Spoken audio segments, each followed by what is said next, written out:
Okay. Hope everybody's doing well. Glad we're all back together, or at least people are here. I know we got many people online, but to all of y'all who are here in class, I appreciate it as well. After a couple of weeks of not being together, and it's nice to be here. We are here for class 4 of public policy analysis, PA 511. And tonight we get into some more of the kind of getting to talk about how the sausage is made. And I know that that's not necessarily an analogy that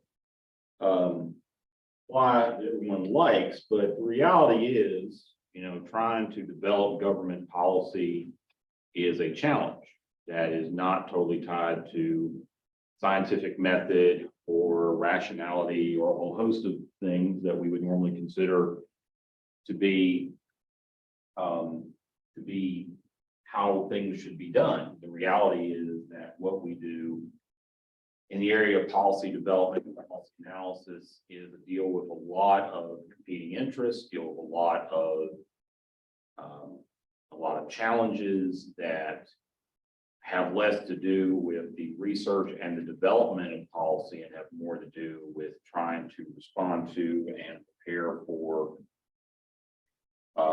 respond to and react in some cases to various other factors that have a lot to do with human behavior. Because we have to remember that regardless of the policy that we're trying to proceed with and whatever you choose to do professionally, or in other personal pursuits, the reality is that all policy of public nature directly or indirectly affects our fellow human beings. And of course, in a nation state, it affects your fellow citizens, which you're supposed to have equal value. So our goal tonight with these 2 chapters will be dealing with some of the things we have to keep in mind. And this really gets into the meat of what our text author Bildovsky talked about from the standpoint of as he had evaluated those corporate-based, purely scientific method-based systems that were initially developed and initially implemented in the first half of the 20th century and on into the early part of the second half of the 20th century in the development of public policy, how they proved to be woefully inadequate in actually being able to develop effective policy that achieved its desired outcomes. So we're going to first of all talk a little bit about podcast 1. The assignment was complete tonight, so we're going to talk a little bit about that, and then we're going to get into our reading of the 2 chapters. Chapters 5, looking at the difference between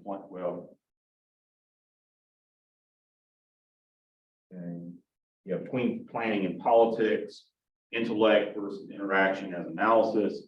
And in chapter 6, which is a topic that I love to discuss and will not for too much of your time with, and that is a bias towards federalism. There is an email that I sent everybody a few minutes before class began that included an article it's an AP article, so it can take all of about 2 minutes to read. That is kind of a goal of our discussion tonight in group. We'll do group discussion. I'll split y'all up into groups for the purpose of that, and then we will discuss what y'all have to say, and then we'll get into the next assignment, which is not next week's assignment because we're not going to have class next week. I'm going to be at a conference and just decided that it was probably in the best interest of everybody not to try to teach a class from 8 hours away. So thought that it would be best not to try to do that do that next week. So no class next week, which is good because obviously 2 weeks from now, we will get into cost benefit analysis, which does require a little bit more reading from multiple sources that I've put together. And so it works out pretty well that you have that 2 weeks to do that. Let's talk about podcast 1. And I've used this podcast before. I found it to be very interesting. I appreciate the topic, dealing, of course, with the issue of housing, which is, of course, an issue that gets a lot of attention across the board. It's an issue that we deal with considerably here, and of course, is being dealt with nationwide and globally. Particularly the needs of those who have challenges just being able to obtain housing.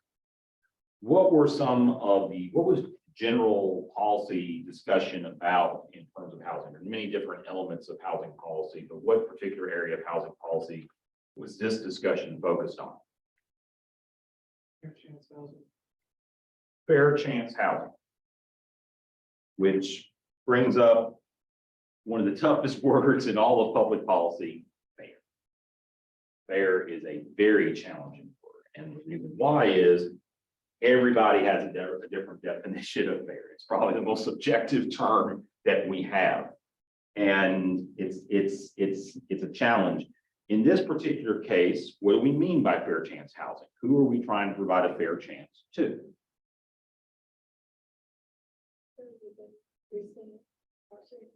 Correct. This is an element of the various aspects of policy that get into a broader area known as reentry. We've realized over the years that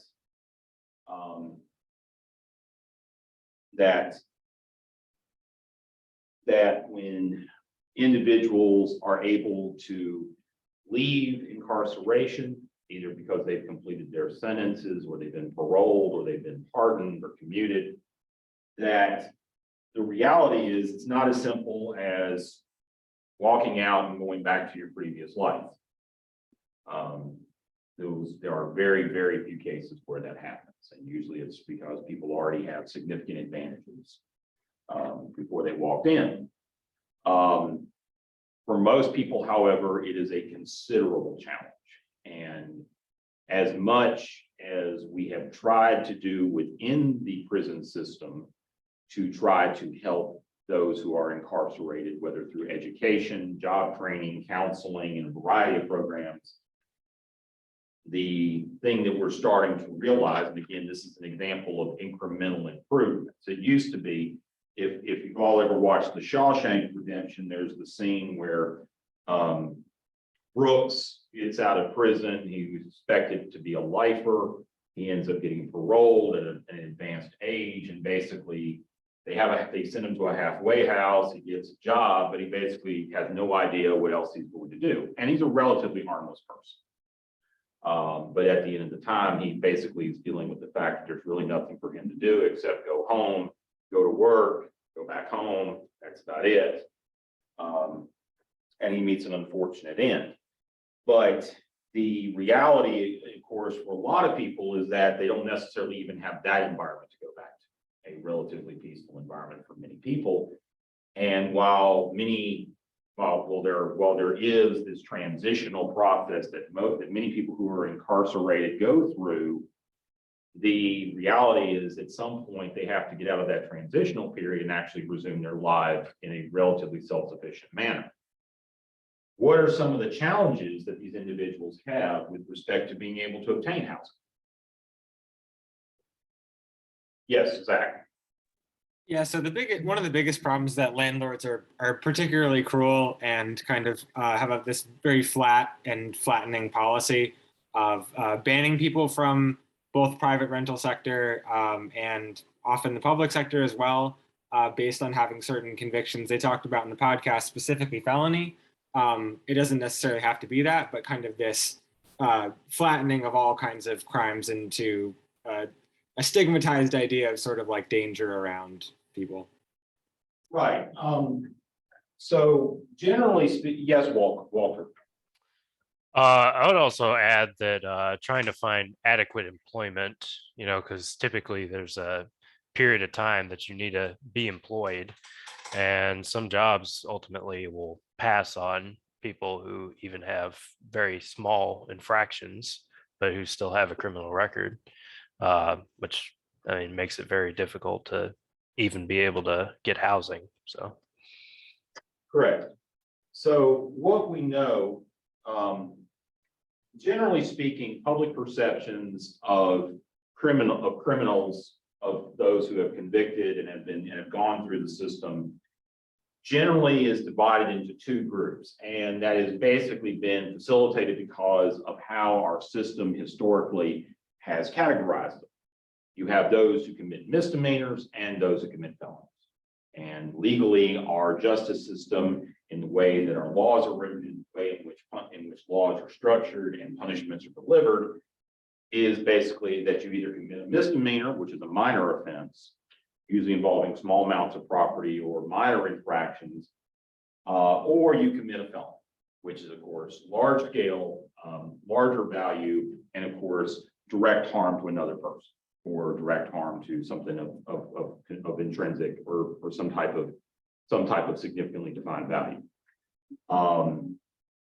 And generally speaking, society is much more lenient in terms of its attitudes about those who commit misdemeanors, because there generally over time, there's been some degree of acceptance of committing a misdemeanor, and that people deserve a second chance in that area. However, when it comes, and our systems have changed to a certain extent to be able to help those who are in misdemeanor situations be able to transition. However, if you commit a felony, our society and our systems are not necessarily designed to easily facilitate transition, because there is a higher stigma and lack of acceptance with reentry.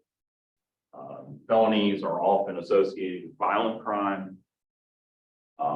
It's often associated with crime that's associated with malice or malicious intent. And generally speaking, and of course, we also know that there's a belief that there's a general perception that those who commit felonies are a danger to society, one way or another. Now, that's not always true. And so while we have been able to make efforts in the last couple of decades to help those with misdemeanors, there's simply a lot of people who don't feel the same way about felonies. For example, when it comes to employment, most employers will hire somebody with a misdemeanor record. And there have been a lot of efforts to encourage that. There's a gentleman here in North Carolina, Scott Hamilton, who's very active in the tech sector for many years, and he has a foundation, and he is heavily involved in career development and entrepreneurial development opportunities for those who are incarcerated. He spends a lot of time on it. And I'm sorry, Brian Hamilton, Scott Hamilton runs the Golden Leaf Foundation. Brian Hamilton is his name. Scott Hamilton was also a famous figure skater back in the 80s.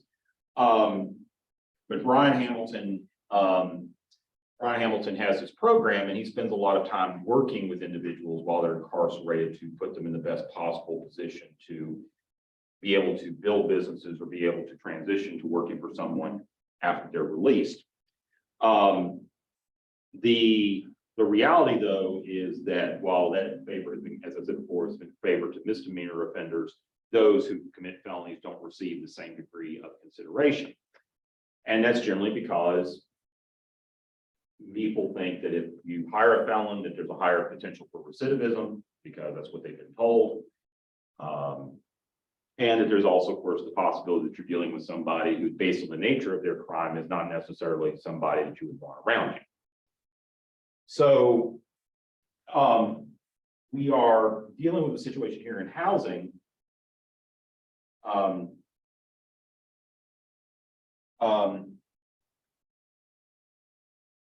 Cameron, I think you meant to send that to somebody specifically, just to let you know. Since nobody else has text, I'm gonna remove that and open chat back up. Let me do that. So. Okay. Anyway,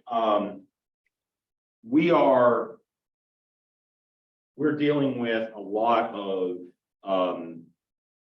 so you both brought up the fact that obviously it's hard for felons to get a job, and then of course there's the perception associated with it. So how does this program actually try to help these individuals, these who have felony records, be able to obtain housing? How does it specifically do that? Seeks to eliminate discrimination in housing by banning qualifications about felony history. So it extends what have been existing prohibitations on discrimination. In the late 1960s, we had the establishment of the Fair Housing Act, which was designed to eliminate various long-established barriers to discrimination, race, gender, other qualifications. And the thing about it, though, is that those laws, which are federal, and there are many jurisdictions that have been adopted their own fair housing codes, don't apply to criminality and some other considerations. And criminality, of course, is a controversial one because the perceptions that people have with respect to behaviors are there. And so in this particular case, what they're trying to do, both voluntarily, and we may use it as an example a little later on, voluntarily or through regulation, is they are trying to say to landlords that this is not a means by which you can choose whether or not somebody is acceptable to be a tenant in your respective location. How obviously this has the potential to provide significant benefit, not just to these individuals, but to the community overall. It does create stability for the individual in terms of being able to secure housing. I think the example they used of the gentleman that was in there was that was living in his car or living in a car for the most part. And so it creates that stability, which not only benefits them, but also increases their chance of being able to successfully transition, which minimizes further social cost if they were to potentially commit another crime. On the other hand, we have to look at it from the perspective of the landlord. And what were some of the arguments that they talked about in terms of how to counteract the landlord's perspective, which may be, it's still a risk. We understand that there is, of course, discrimination based on perception, but there's also other things that we have to factor, that actions that we take do lead to reaction. And naturally, when you're a landlord owning an apartment complex, you are trying to make sure that you're, first of all, making money. That's the responsibility of every business. And also you're dealing with, of course, trying to provide the best possible environment for your project. How do they try to argue against what the likely conceptions are of a landlord who would likely not be interested in giving an apartment to a former felon? Yes. If I remember correctly, they were arguing that people who've been in jail, that's not a good indicator of whether or not they're going to be good at paying rent, whether or not they're going to take care of their property, and more often than not, like having good support structure in place, whether that be living with family or just having a stable housing situation, is beneficial for them not going back to jail. Right. So along with the first argument that you made, the second argument you made to reinforce what I talked about before with respect to stability, that we've done the research, we've had the opportunity to show that when we actually put this in practice, that other concerns that naturally that a landlord may have with respect to any tenant, that's why they check credit, that's why they ask for massive deposits up front, that's why they do all of those things.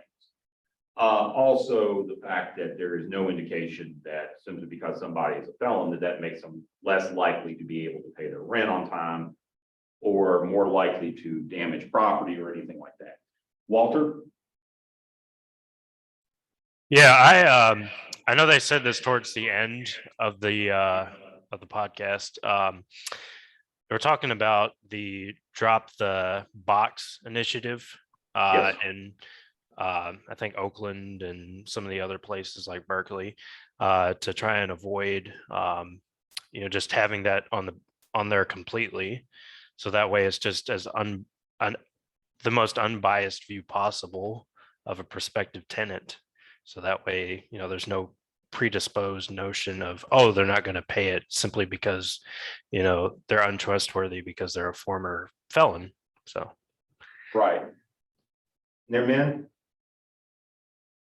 I have a question about the legal framework of the application of the policy or the law, because I was searching about any articles written about this topic. I found a study that written between 2015 2018 about before the ordinance in Seattle, and it's mainly talk about the landlord who rejecting or resistant to this kind of ordinance, and they using the risk discourse and the private property rights.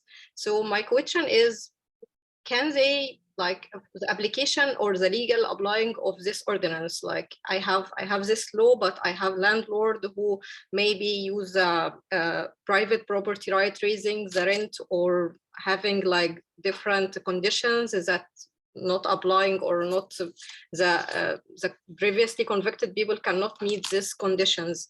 So is that legal, or I don't. So the situation is that generally in the mid 1960s, we passed a series of laws here in the United States that federalized the establishment of civil rights. Prior to there was one law in the 50s, but really it was the 1960s where we established this idea that, and it was established federally because in response to what we were seeing, and it was happening nationwide, but especially in southeastern states and some in the Midwest, where various ethnicities and races and other groups were being purposely discriminated, not just by law in various locations, that was very common here in the South, but also in terms of private behavior. And the courts in this country upheld, due to the 14th Amendment, that it was possible for the federal government to establish laws that protected the rights of people with respect to commercial activity. They used a couple of different justifications within the Constitution, and they determined that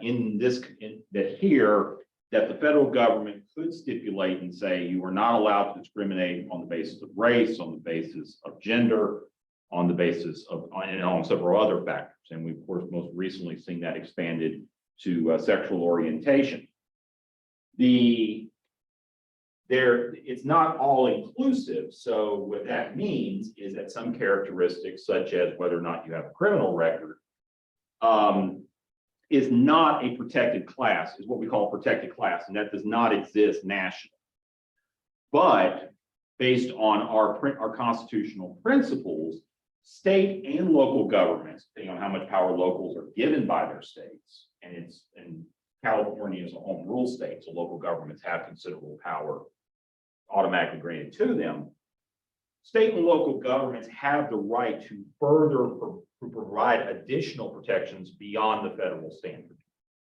And so for example, in California, local governments have the right to say that a landlord cannot discriminate, again, based on, if they so choose, cannot discriminate on the basis of prior criminal record. That does not, of course, exist in every state. It does not exist in North Carolina. Local governments wouldn't be allowed to do that anyway, because we are a Dillon rule state, and the state pretty much expressly limits the authority of local governments to draft their own laws. So in this particular case, really it's been determined, particularly with respect to housing, that this matters.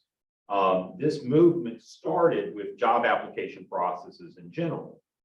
I would imagine many of you, if you're in North Carolina, have filled out job applications where you're asked if you have a criminal record.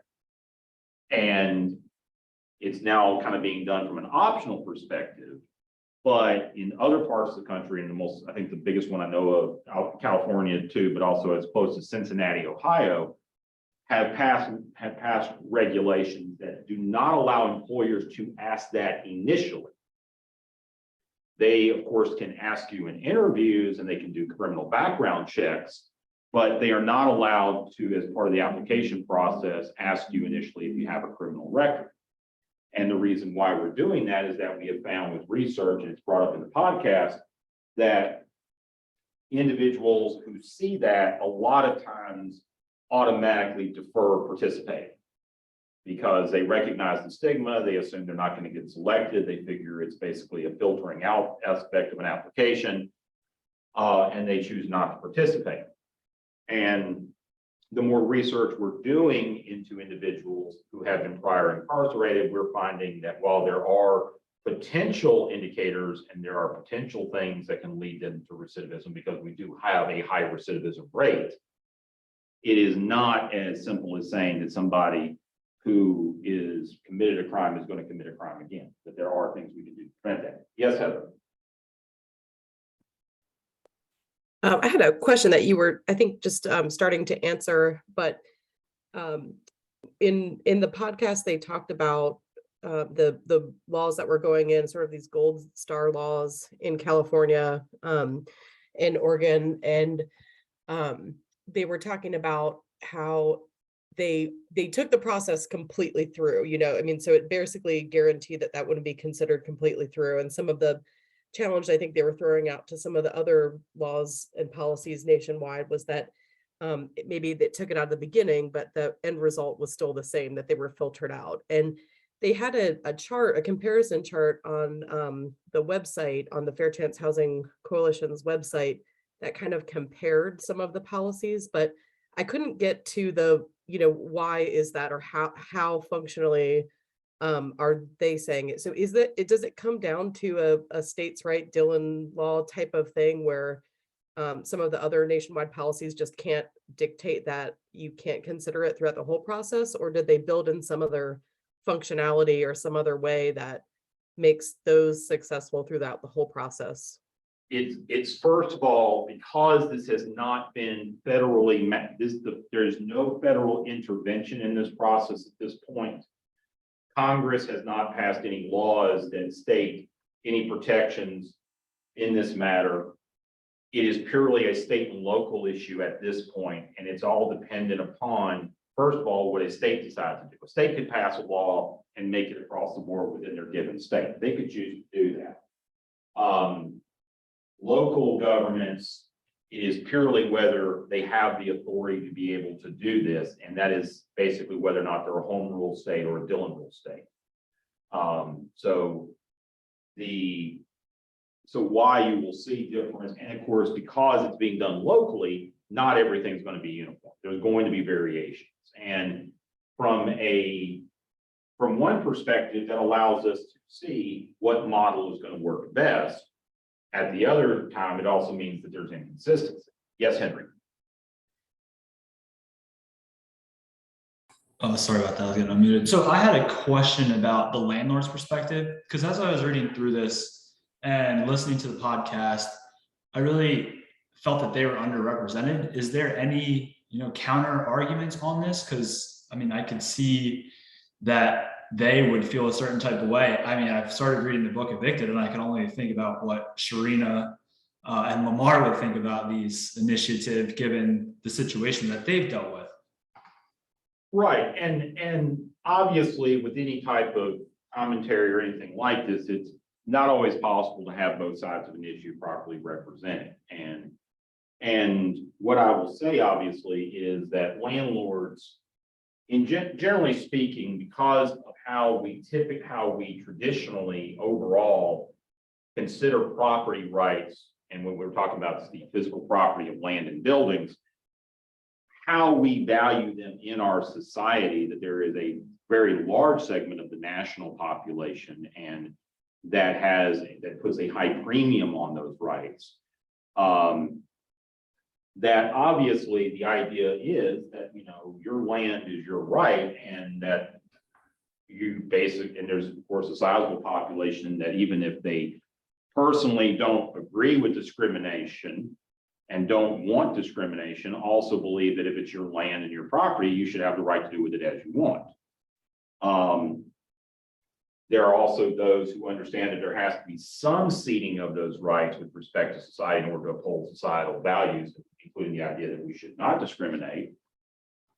And then in some parts of the country, and this gets to the fact that we have a greater degree, and this is not something, this obviously happened after Bildowski's time, but in today's world, we have a greater degree of differentiation in local political and philosophical mindsets. You know, nobody would say that there's really a place in North Carolina, with maybe the exception of, at a municipal level, with the exception maybe of Asheville, Carrboro, and Chapel Hill, that has anything similar to any city in California. That typically speaking, that the mindset of the public is not going to be supportive of those type of policies, not just landlords, but the general public as a whole. And naturally, landlords are going to say that in order to protect their property and make money, that they should have as much latitude as possible with respect to who they allow to be tenants. So I understand that, Professor, but is there anything that anyone is doing in Fair Chance or any of these organizations to help get the landlords on their side? For instance, in the evicted book, they spoke about how they're only allowed to try to collect something like $5,000 if someone destroys their apartment. And that is rarely ever followed up on. Is there anything in there to better enforce those collection methods, or to up the limit in terms of, you know, damages they can collect? It just seems like this is very one-sided towards the landlord is taking on all the potential negative aspects with how this could go wrong. I think that what their argument is, first of all, is that the research is suggesting that the landlord's concerns are overstated, Okay. or are perhaps not as justified as they think they are. And again, this comes just with the fact that we learn more information. This is a presumption that's not necessarily backed by evidence. The other thing about it is that they may be doing things from an educational perspective. For example, when we do affordable housing and we talk about affordable housing programs, we in government and other agencies do educate landlords as much as possible to share and explain why these programs do provide benefit to them, and that it's not only that they're doing a service to the community, it is actually in their personal interest, not just in societal interest, but in personal interest, to be able to take on, to choose to participate, because there's no requirement in most places that a landlord has to participate in an affordable housing program. And so they have to choose to participate. As Heather brought up in explaining, there was nothing that says that a landlord can't say after an interview, I'm not going to rent to you because you're a felon. They just can't preemptively remove them from the choice by saying on the application, are you a felon or not? What the goal is, and they can provide training and say to a landlord, and you know, this kind of gets into some of what we'll talk about here in a minute, but they can say to a landlord, you know, sit down and actually talk to them. Don't just write them off because they're a felon. Now, and I would imagine that that's what they do. Now, people can also be very strong advocates about it and say, and try to advocate for these people directly, but oftentimes the most effective solution when you're dealing with somebody who's being asked to do something they haven't been done before and being asked to change their behavior or change their assumptions, is to just simply get them to take that first step. And it gets back to that incremental approach. If something was done to flip it from one policy that's one way to a policy that's the exact opposite, if that was done immediately, then all heck would break loose in the response by landlords, and even potentially the response by the public. And this is true for almost any issue. But the reality is the reality is if you can make those steps incrementally, as they're kind of doing in this case, you may have the potential for success in actually changing the minds of people. Are there any other comments or questions that anybody has? Yes. Well, in North Carolina, it's only if you've been convicted of a felon that's more, or like they're not supposed to look if it's more than 10 years ago. Okay. That's Excellent. Thank you for that. Thank you for the clarification. And I mean, there are a whole host of issues, as you point out, the 10-year rule, which is that old or relatively new? Okay, that's that, because they've talked about that with expungement and some other yeah, things. And it's 5 years for a misdemeanor and it's 10 for felon, so right, it covers that too. got it. Yeah, that's kind of why I thank you for that. What she was saying is that, and for those who may not have been able to hear online, is in North Carolina, after 10 years, felonies are they automatically expunged or are they eligible for expungement?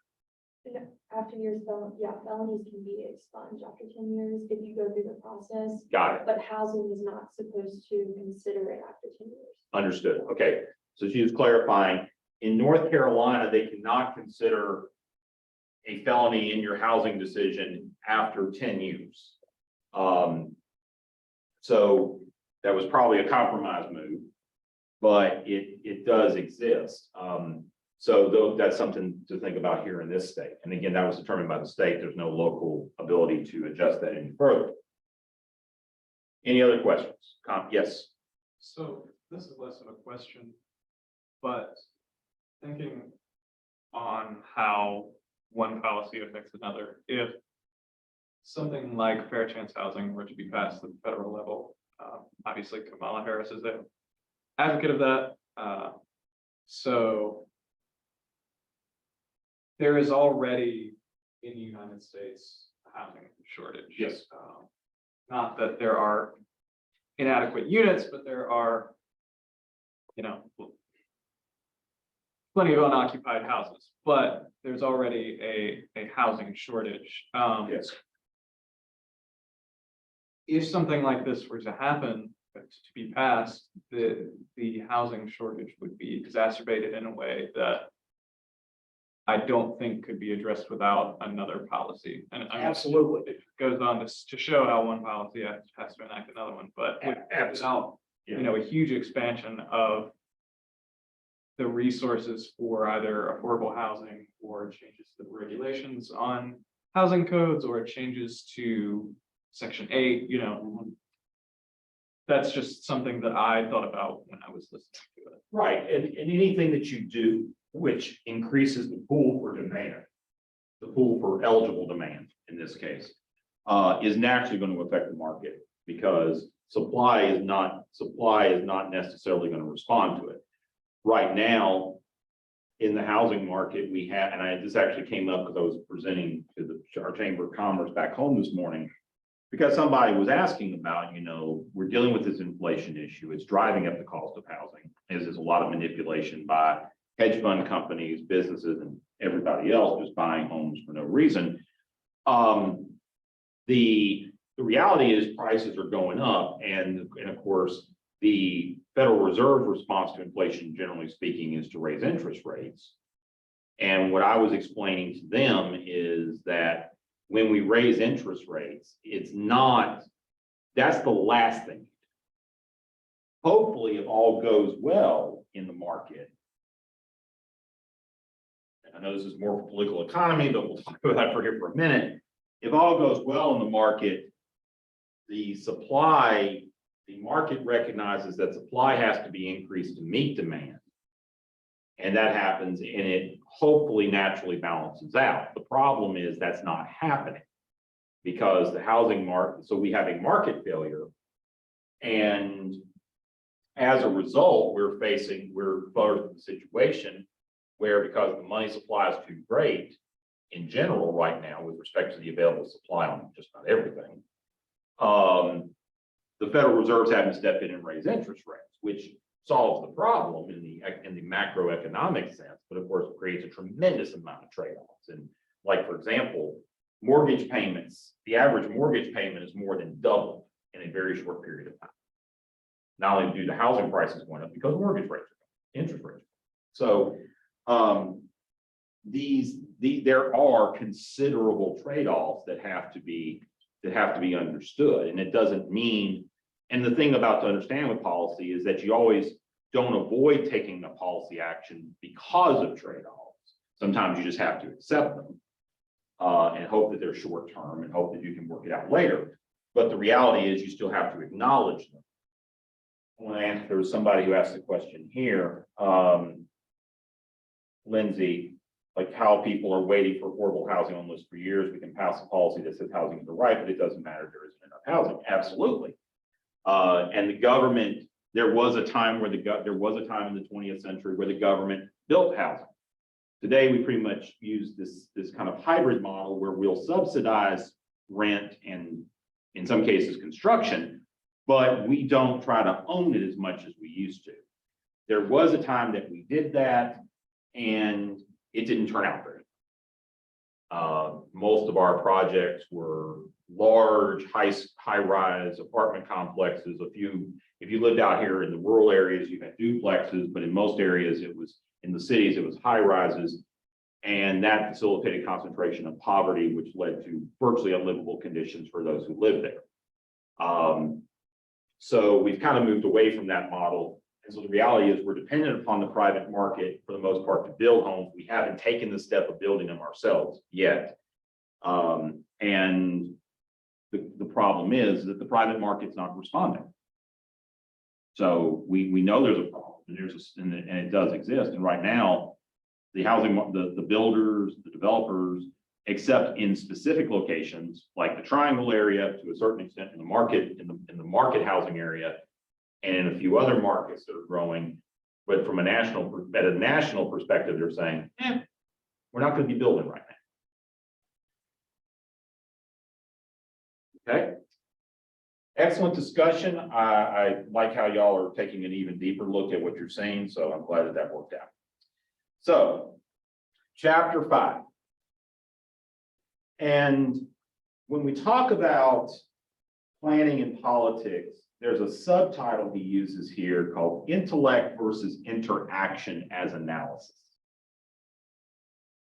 It is very easy for a policy analyst to do their work in a vacuum. We all probably heard of K Street in DC.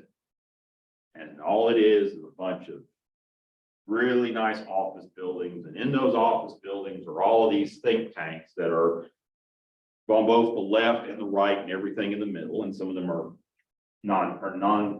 unbiased in their work. And in those buildings, thousands of very smart people work on policy ideas, and most of them do it just purely looking at numbers, looking at data, looking at prior research, and try to develop a recommendation or a policy based on the information that's available. It also happens at universities, it happens everywhere. It can even happen in City Hall. What is the problem with that? People are complicated. Yes. Theory doesn't always match up to like real life. That's correct. Real life is complicated. People are not predictable. To a point, they can be.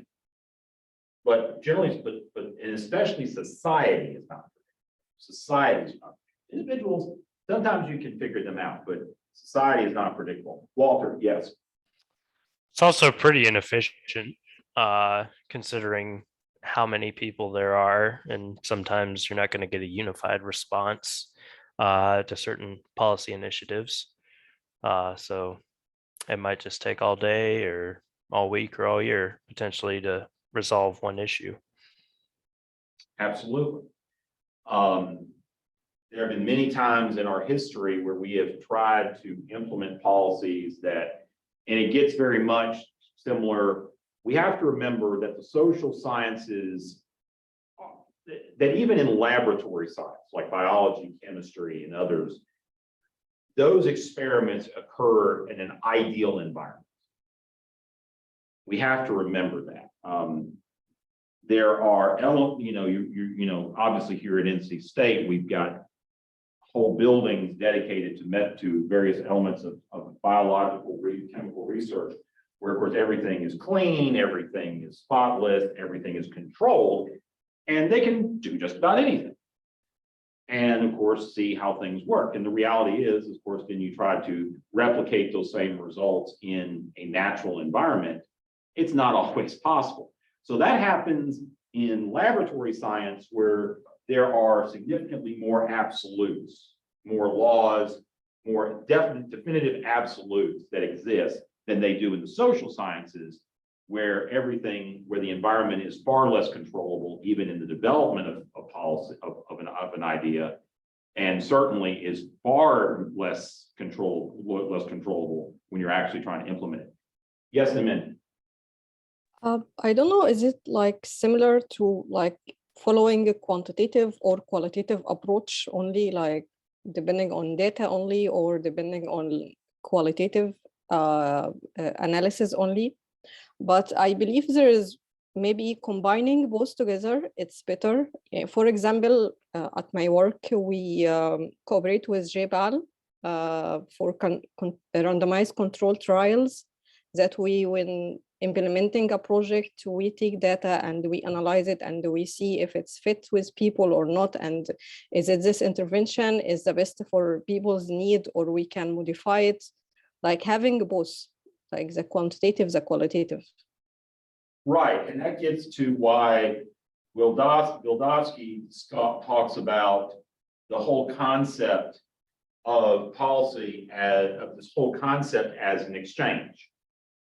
That in reality, at the end of the day, we're talking policy is an action. And in order to achieve an action, there has to be an exchange. This is true in physics as it is in life. And there has to be an exchange.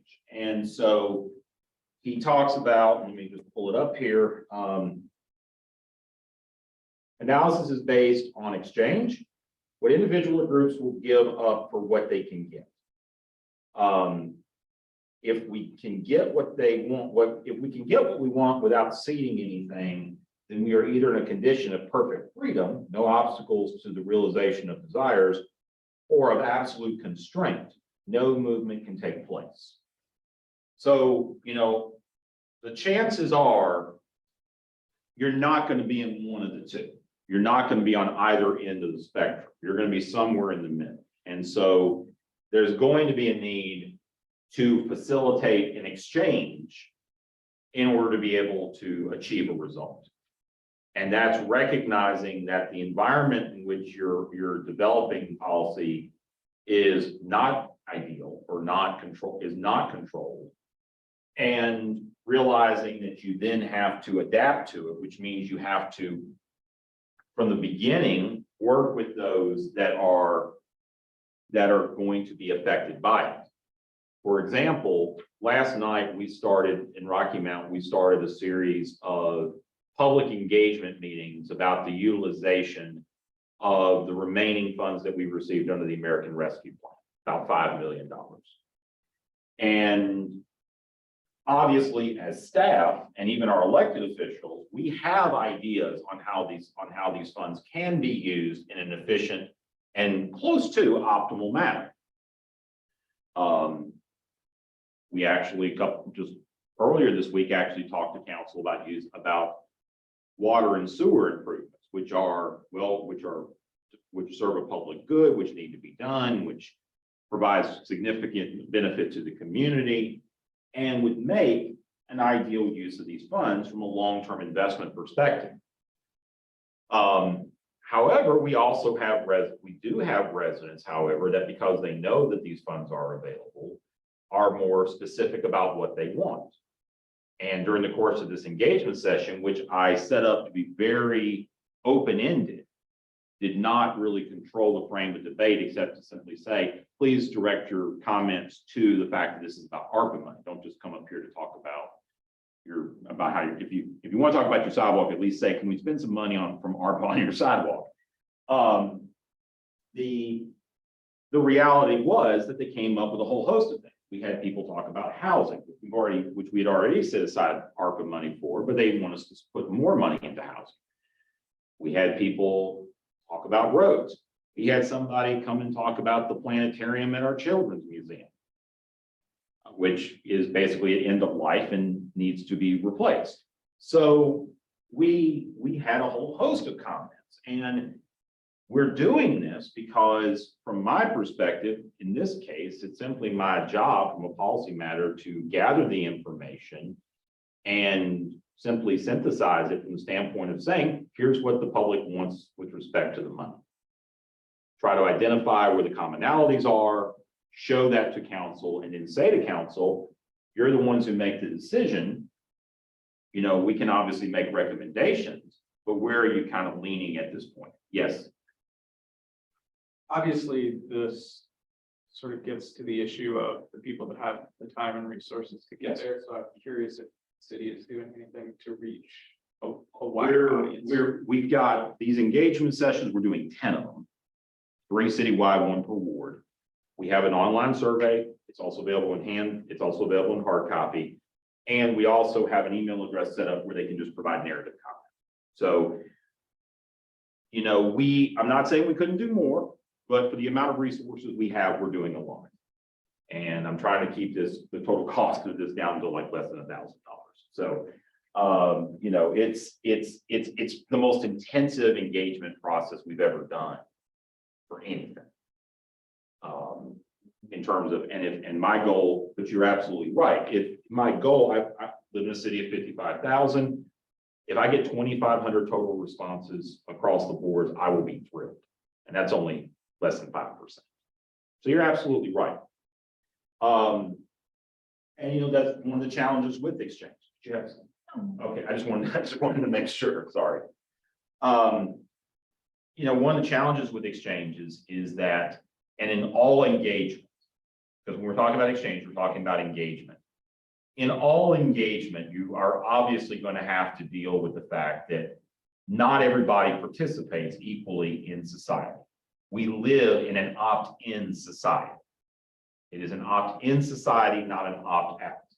Now, that is not necessarily true in the rest of the world. There are countries out there where it's an opt-out society. For example, there are still countries that have compulsory voting. We don't. Because generally speaking, we view that everybody has the freedom and the right to basically say, leave me alone. As long as I don't bother you, you don't bother me. With some stipulations, of course. But we generally don't, as part of our development of American government, we don't believe that it's mandatory for people to participate other than pay taxes and follow the law. So we have an opt-in society, which means one, you have to have the means to participate with the resources that are available. So for example, if you're not available at 7 o'clock over the next 5 weeks, it's kind of a challenge to be able to participate physically. It also means that you have to have the comfort level to participate. And it also means that you have to decide it's worth your time. So those are limitations. That gets to the issue of motivation. So what are your thoughts with respect to what Vildovsky says regarding motivation?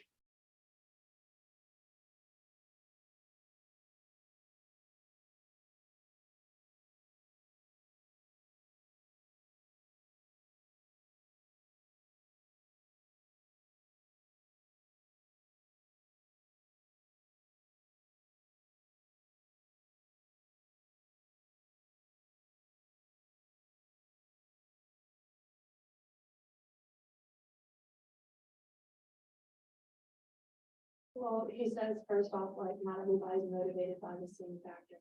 Absolutely. And he also says motives are almost, and he puts almost in parentheses, always missed. Yes, Heather. Yeah, I thought that was kind of interesting how they were saying it's always going to be the mix of vice and virtue. And I was kind of trying to digest what this, I thought this sentence was really cool, but motives must be acceptable and justice must be knowable. In other words, the results, however good, do not count if they lack justification according to motives acknowledged to be good. And I was trying to unpack that. I mean, it's deep, but I'm like, okay, so like, what does that mean?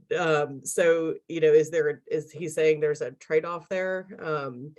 If the motives are acknowledged to be good, then it sort of like forgives the vice part of that, or what do you interpret from that? Well, it gets back to that question. We have to remember that our work is intended to achieve positive results.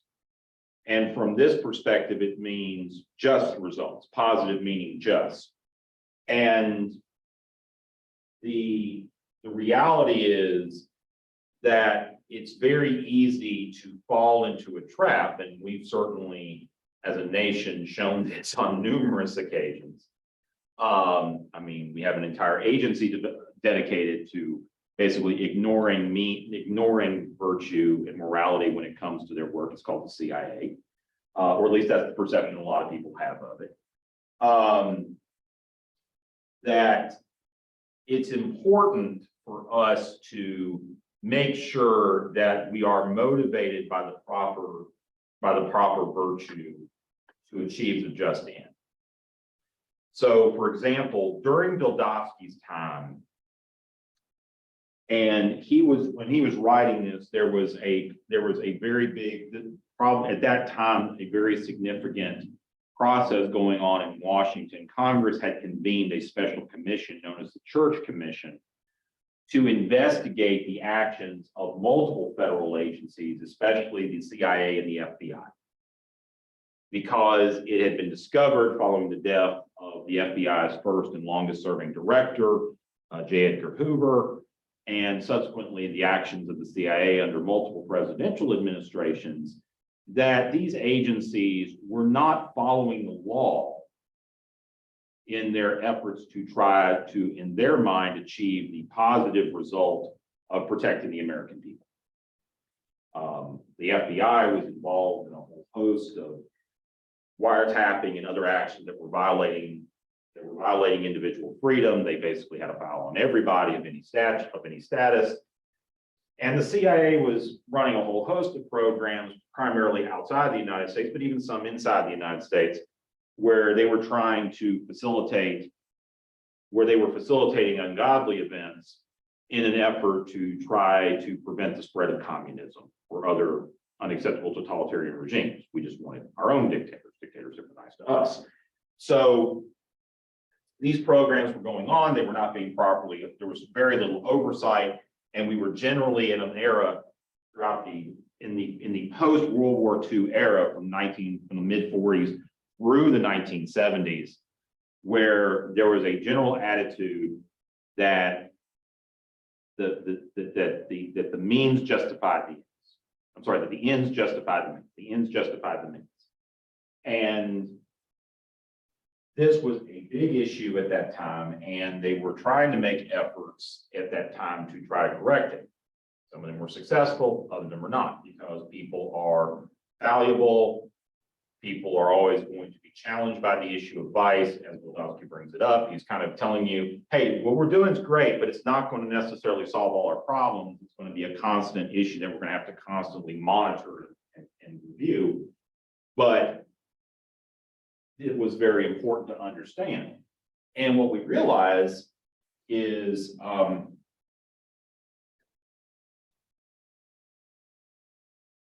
and of course, Samantha brings up. Samantha, you want to talk about, if you have audio access, you want to talk about Carter's quote?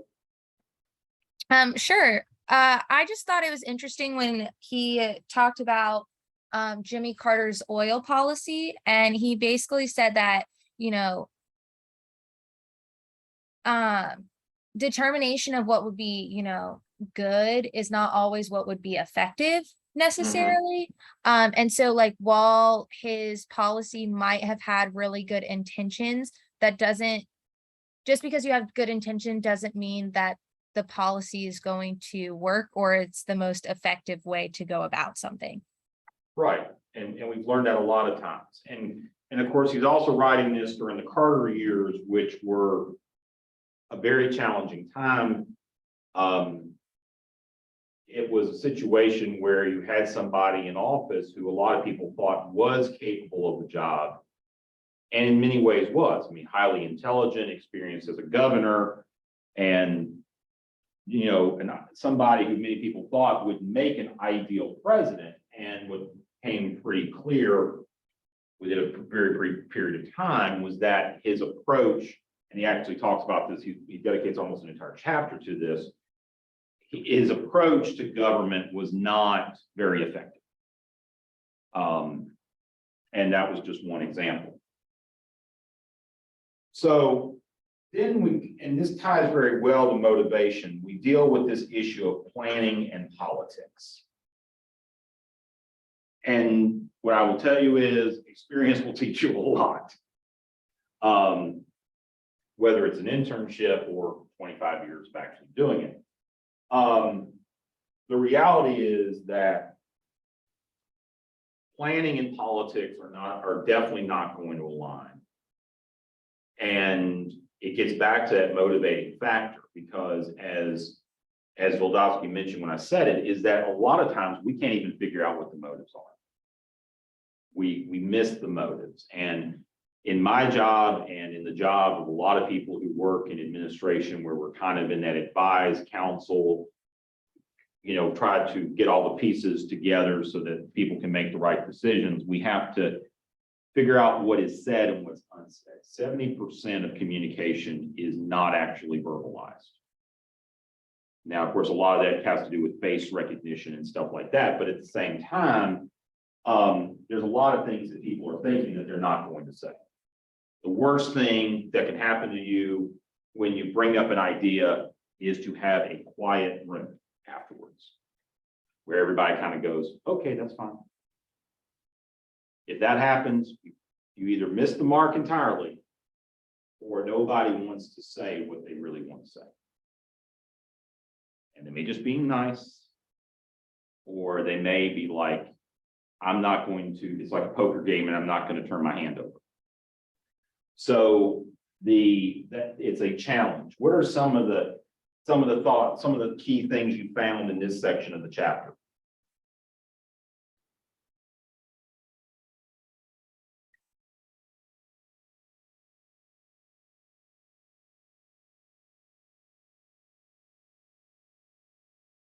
Sure. Thing that I just thought about while reading was, I mean, right, you can have the greatest plan, but how hard is it to get everybody in agreement, right? So when you've got so many organizations and so many different people responsible for the execution of said plan, and if people aren't all on board, then how's it going to work? Exactly. It's unless you have sufficient political will.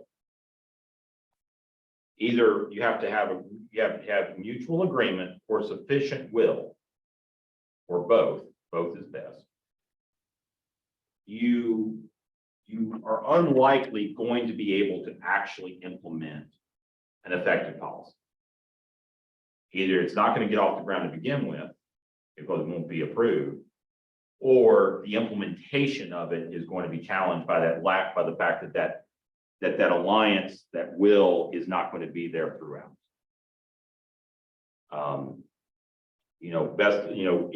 This is an example of internal public policy, but it also applies in all sectors. Enterprise software implementation.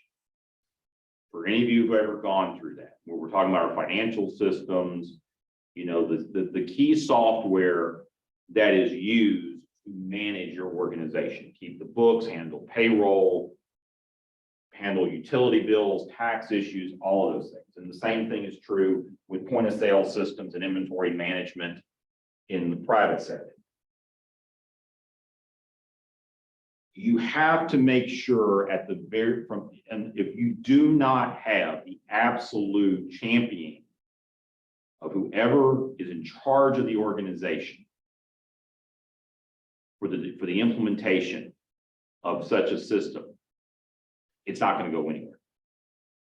Because at the end of the day, that individual has to reinforce to everybody involved that this remains a priority, because the biggest thing about software implementation is it takes at least twice as long as the consultants will tell you it takes. Because you got to transfer the old data into the new system. You got to probably upgrade the computers. You got to train everybody on how to use the new system. It is an arduous process. And if you don't have an environment where the most adamant champion of this project is the person at the top who has the ability to basically rain down on everybody, politely or not, that this is going to get done and that they must commit time and resources and figure out how they're going to do everything else they're going to do, because most people who are involved also have other responsibilities that they're doing. Unless you have that environment in place, chances are there's going to be steps missed, data is going to be lost, staff are not going to know how to use the new product, and the implementation is not going to go the way it was intended. That's as sure as any. And that's as true in public and external policy as with internal policy. Yes. My work is like doing something like that now. Mm-hmm. Where we're getting rid of the whole criminal system that we use for the district attorneys, and only 4 counties are the guinea pigs, and Wake County is one of them. We have to completely change our whole system. Right. So we're learning this new online system, and it's going to change everything. Right. But we have to follow it. So. Yeah, I mean, you have to do it, but then the question becomes, I mean, obviously it's core to your job responsibilities in order to be able to do your job. And the challenge you have is, the question is, how much motivation, how much influence is being driven by those individuals who have the ability to motivate the staff to be able to do it? How much will are they imposing? And if it's not, if it doesn't exist, then it could be a disaster. And I pray it's not. Yeah, well, we'll see. Yeah. I mean, this is why we've had the same software in the city that I've worked in for 18 years. And I've made it very clear that as far as I'm concerned, if the company stays in business, we're going to stick with it. Because even though it's not perfect, 1, it does its job, and 2, I don't want us, I've seen what we've done with some other systems. I don't want us doing that for that system. So, you have to weigh the advantages and say, this is what we're going to do. So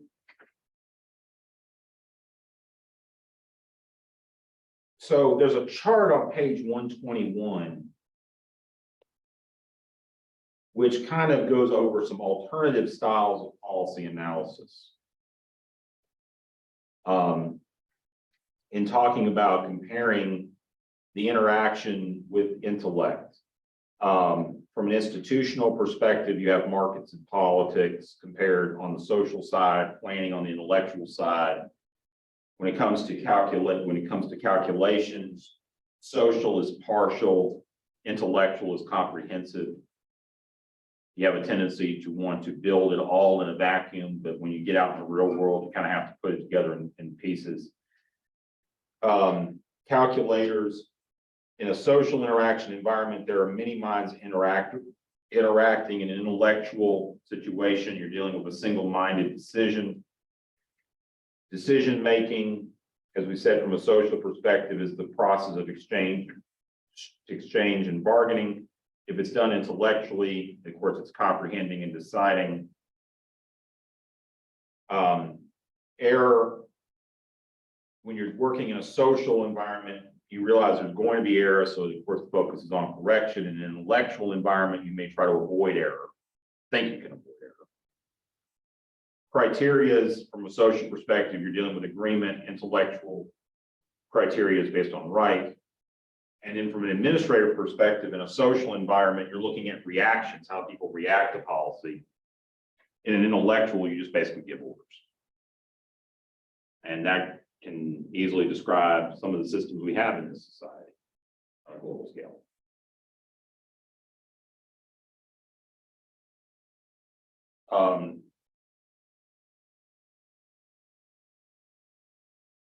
Let's go to the next slide. Then, of course, we deal with rationality.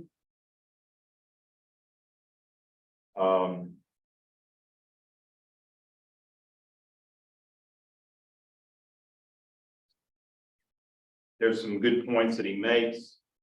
What are we to make of the rationality of the conscious design in policy analysis? When we're talking about rationality, we're basically saying, you know, what makes the most sense. First of all, rationality is real. It's also relative. Because rationality is not absolute. So we have to remember that rationality is relative. It's also retrospective and prospective.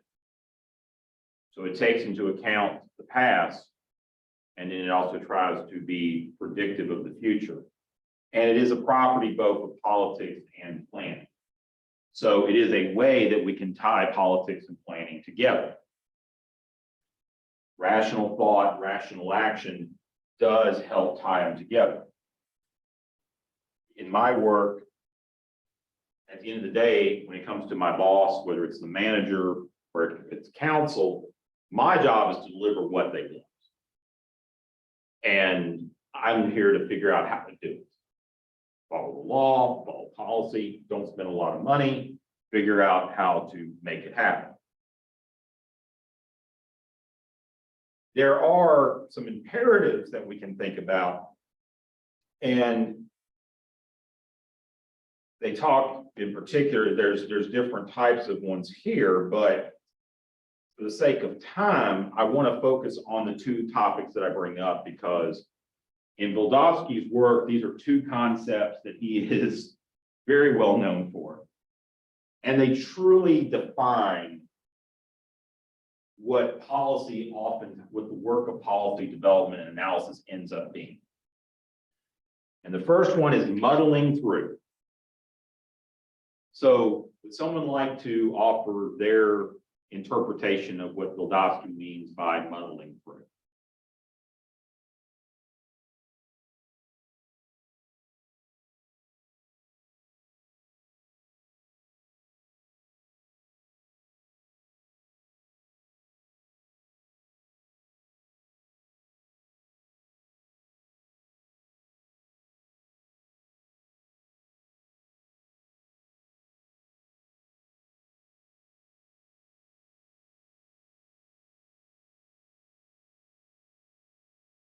What do we mean by muddling through?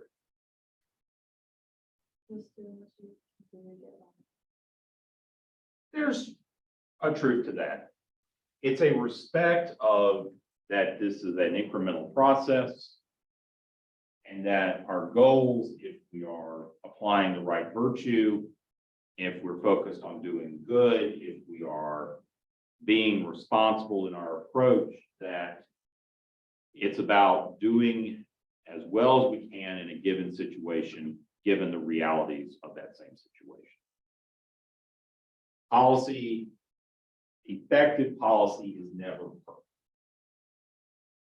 One, nothing we ever do is perfect. But the reality is that there is no real way to achieve policy in a perfect fashion. There is going to be a process and a progress through it that we have to take into consideration. The next term that he developed is known as satisficing. So what does he mean by satisficing? Yes. So that's based on bounded rationality, that the theory of rationality, I mean, I was out of the room, I don't know if you covered. I did, but go ahead. Yeah. That, you know, all actors are going to make the most rational choice. But with bounded rationality, they may not know everything to make that choice. And satisficing is basically you find the most sufficient choice to make given the information that you have. Yes. It's the acceptance of the reality that all of us to some degree are ignorant. That is a natural element of human condition. It is a fallibility of the human condition. It is something that we all deal with, that we try our best to combat it, or at least we should be doing our best to combat it. And but at the same time, our ignorances are not exact, are not always alike. And they affect our judgment, they affect our ability to make rational decisions, because we can only make decisions on what we know. So the reality is that you kind of have to find the midpoint. And that's not to say that's the midpoint of a range, but it's that look at it more like a circle, finding that space in the middle of a circle where you can, and hopefully make it as large, that point as large as you can, to effectively come to a consensus that enables you to have the best potential for success. Because again, we're talking mainly about policy analysis, the development of policy. Getting people to agree on what to do is one thing. Then getting people, as I mentioned before, to agree on then doing it and following through on it is totally different. So those are things that we have to take into consideration. Then there's the application of retrospection, that the work we do, we are being retrospective in that approach. What were some of the things he thought in that light? What were some of the things he opined, or your own thoughts with respect to applying retrospection? Yes. My own thoughts are that we're kind of bad at it. Let's take natural disasters, flooding, climate stuff. I mean, just the amount of times that a low-lying city's been hit with a lot of rain and not been prepared for it, you would think that would be able to look back and be like, hey, maybe it might be a good idea to prepare for a 50-year flood event. But people are just bad at it. Or a lack of understanding the underlying factors that lead to that, like continuing to not, for example, let's talk about coastal, let's talk about, one of our favorite topics in North Carolina, and that's coastal habitation. The reality is that our institutional economic policies have not been adjusted in a way to where those who choose to live in those areas. There's some obviously that as a result of their livelihood, or others, fishermen, other particular industries, those who work in the shipping industries, and those, we're talking mainly about those who choose it for leisure. The financial conditions have not been adjusted both through government policy and by market policy to effectively apply the cost of the risk associated with being in those locations. We have not fronted those costs on them because we've determined that leisure in itself is not entirely optional. We want people to have leisure. That's a modern reality of life. And so a lot of people choose to live on the coast, for generally speaking, because either they want a vacation home, or they want to enjoy a certain lifestyle, or because that's where they want to grow old. And there's benefits to that, but the fact is we have not effectively applied the actual cost to society of doing that. Because as a result, we have a substantial number of people that live in areas that are prone to flooding, prone to tropical storms and hurricanes, prone to a whole host of issues. And the way that the structures work, they are effectively subsidized. They do not bear the total cost of the potential impact, particularly if we have a disaster. And and the reality is that, of course, what that means is every time a hurricane hits the coast, it's okay, what do we do to fix the situation? And we basically build it back the way it was before. And we don't actually sit back and say, let's think about this. Let's think about what we're going to do. And that's true all the time. Granted, human beings overall have a very poor track record of really understanding and applying history. Past events are not necessarily used very effectively in shaping future results. Sometimes they are, but from a percentage perspective, it's not a very high percentage. Any questions with respect to chapter 5?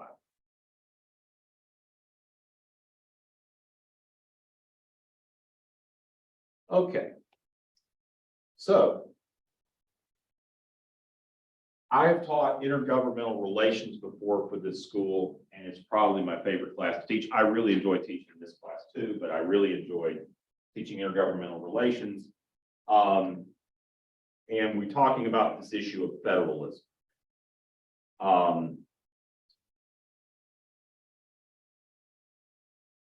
It is important to understand that America has a very unique federal system. It is not widely replicated in most parts of the world. You look at Europe, their system of government is predominantly national, where lower levels of government basically are there more to reinforce national policy. The level of control that, for example, state or provincial government, that local or provincial governments have compared to the nation state in most other countries is fairly limited. Some places it's not, but generally speaking, it's fairly limited. Our government, which is of course one of the oldest governments in the world at this point, that's consistent with that's consistent in its history, is not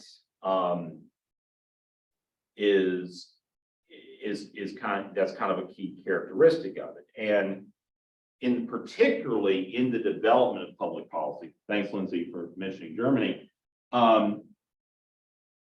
In the development of policy, it of course creates challenges. This morning during that same presentation, the other speaker spent a couple of minutes talking about Medicaid expansion. As you know, back in 2010, Congress passed the Affordable Care Act, which among many of its components gave states the right to choose whether they wanted to opt into an expanded Medicaid program and provided substantial financial incentive for them to do so. Yes. I just wanted to know that it was the Supreme Court that said that was optional. That's correct. You're right. Yeah.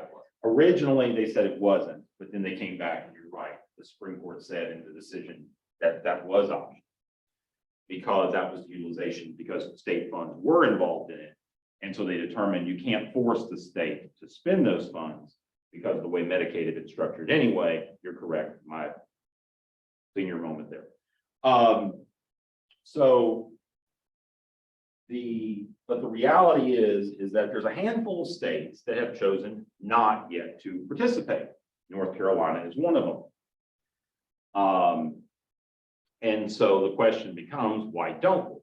And there, of course, are competing arguments about this. There are those who argue that it would, of course, expand accessibility, expand access to healthcare, and that it actually would potentially minimize cost risk to the state because the federal government picks up a higher share of the overall cost. The other argument is that it's a Trojan horse, that eventually the feds are not going to be able to extend the level of support that they have. They're going to have to cut it back, in which case you've already committed to the plan, which means it's a bait and switch. And that also, while it may increase accessibility, it does nothing about supply and could create challenges in the marketplace because you're increasing demand without increasing supply.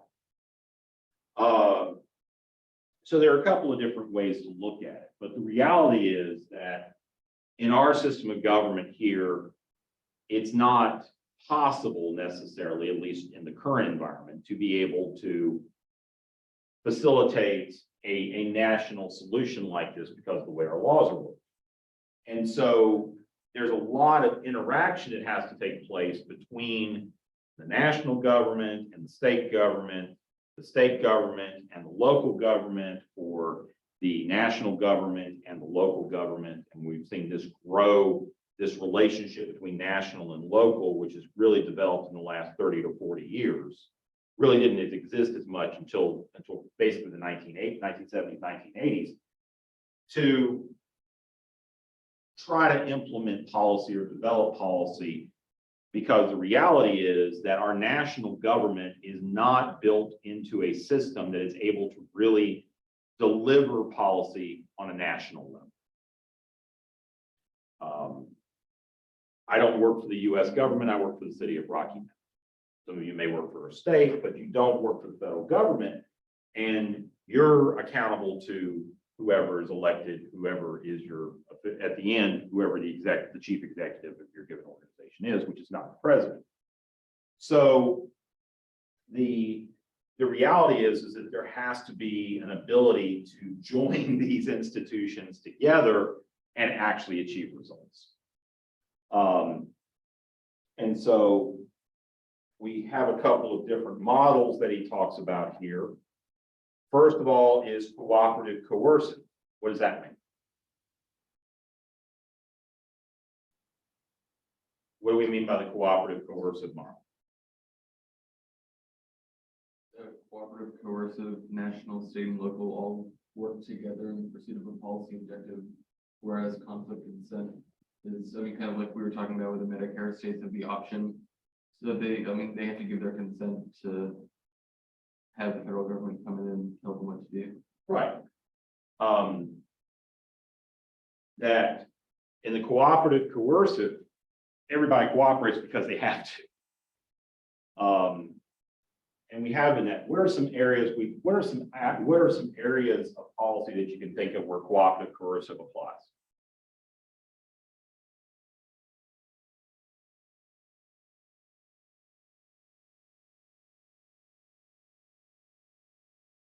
I don't know if this is right, but I mean, the National Guard. Yeah. The National Guard was established at a federal level. It does delegate authority to the states. The locals are not involved at all. The states have some rights with respect to the Guard. The governor appoints the adjutant general, who's the commander of the Guard within that state. The governor can activate them for needs within the state. They're the only military body that is supposed to respond to events within the country, not during a time of war. But they can also be activated by the president. The president does also have the right to activate them as well, and has on multiple occasions. We're currently dealing with a situation which ties to the January 6th events at the US Capitol, where the only place in America where that's not the case is the District of Columbia. District of Columbia has a National Guard. The Armory is actually next to RFK Stadium. But the mayor of the District of Columbia cannot activate the National Guard. The president has to activate the National Guard. And as we learned, as the protesters were entering the Capitol building and there was concern about the safety of members of Congress and staff, what we have learned is that while the president himself did not activate it, the vice president basically said, get your butts over there and fix this. Which that is not something that we believe has ever happened before. And that there was no indication that the vice president there's no indication that the president had ceded authority to the vice president. Don't know if he could or not in that given situation. But the reality is that you have a situation where technically you consider it was a constitutional and legal violation. And so that's one example. Many areas of policy dealing with the environment are kind of a cooperative coercive model. For example, we as localities here in North Carolina run a lot of water systems and sewer systems. We operate these services, but we have to fulfill state and federal regulations with respect to their operations. And so we do a lot of regulatory work in the operation of our utilities that complies with these regulations, and we can be penalized if we don't meet them. There's something that sometimes happens when you have too much, usually when you have too much rain, where inflow through the sewer system of water coming from the storm gets into the sewer system, basically overflows the capacity of the sewer system in a given area. And that's when you start seeing water come out of manholes. And it's called a sanitary sewer overflow. When that happens, we have to report that to the state. We're required to report when those things happen because it has the potential to be an environmental hazard, public health hazard. And sometimes they're like, we understand it was a hurricane, these things happen. But if it happens regularly, if it starts happening every time you have a thunderstorm in June, they're going to come to you and say, okay, you got to fix this or we're going to fine you. Whereas conflict consent, as was said, you're having to kind of work things out because there is no specific right, there is no specific policy that controls what happens locally. What's an example of conflict consent? What's an area of government where we see the conflict consent model?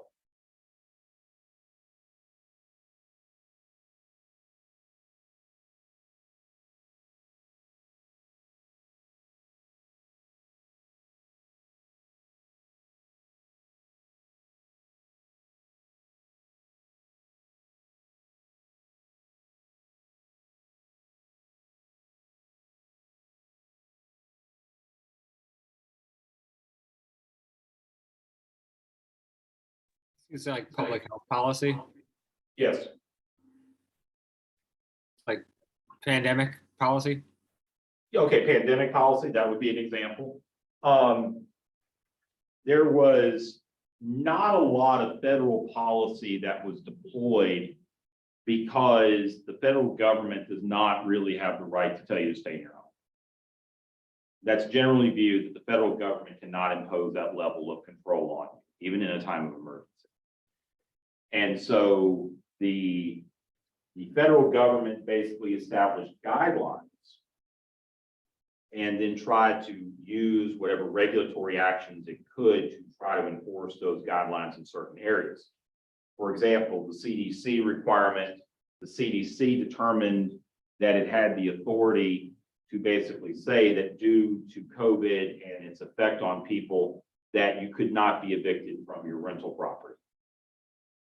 Now that was eventually thrown out of court, but that was determined, that was a cooperative coercive, but those examples were not substantial. However, when it came to the general actions within a state or in a locality, that was basically left up to the states and localities. Here in and as we said before, here in North Carolina, the approach that was used by the governor and his staff was and kind of a moderate solution. There was some degree of control, particularly during the first 2 months of the pandemic. And then there was more or less a guideline approach. And then it was up to localities to then decide, counties and municipalities to decide how far they wanted to go. So unlike most times here in North Carolina, it was actually some delegation of authority given to local government. Public safety in general is a very good example of conflict consent because you have, of course, federal law, which is federal, and we're talking about criminal law. Federal criminal law is supposed to be minimal. It has grown over time, but it was initially intended to be minimal because the idea being that states should be the primary arbiters of criminal law. And there's a cooperative aspect for local law enforcement, sheriff's offices, police departments, in terms of enforcing the law. Then there's also additional authority given to local governments with respect to civil law dealing with, everything from garbage to animals to noise that you create at your residence, all those wonderful things.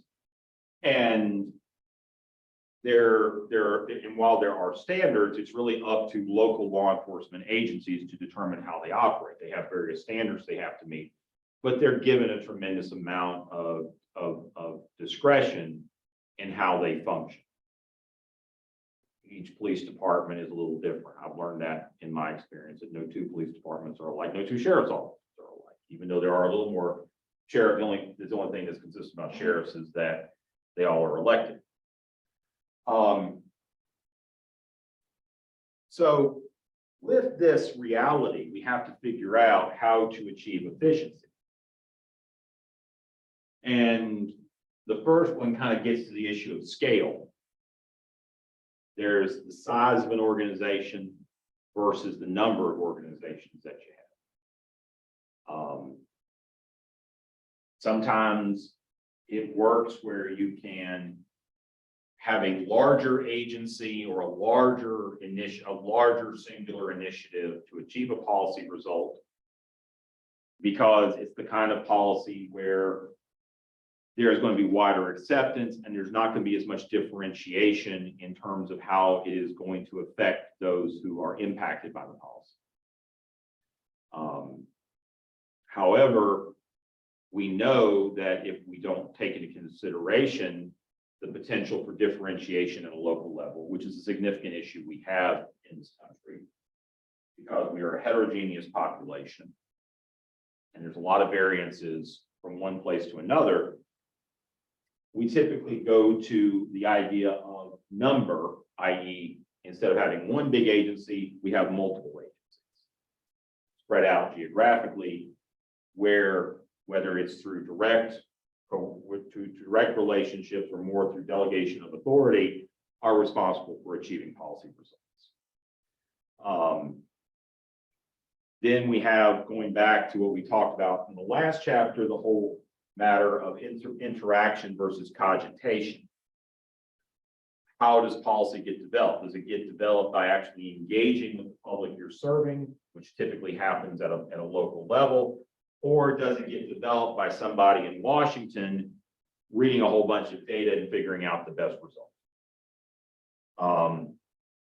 In reality, policy development kind of incorporates both. Even the federal process for policy, for regulatory development, you have the agency. Just to use an example, again, going to environmental policy, the EPA creates a regulation based on its best interpretation of data and in accordance with its authority, but they still have to go through a comment period and a public engagement period to take comment on that, where the public does have an opportunity to participate.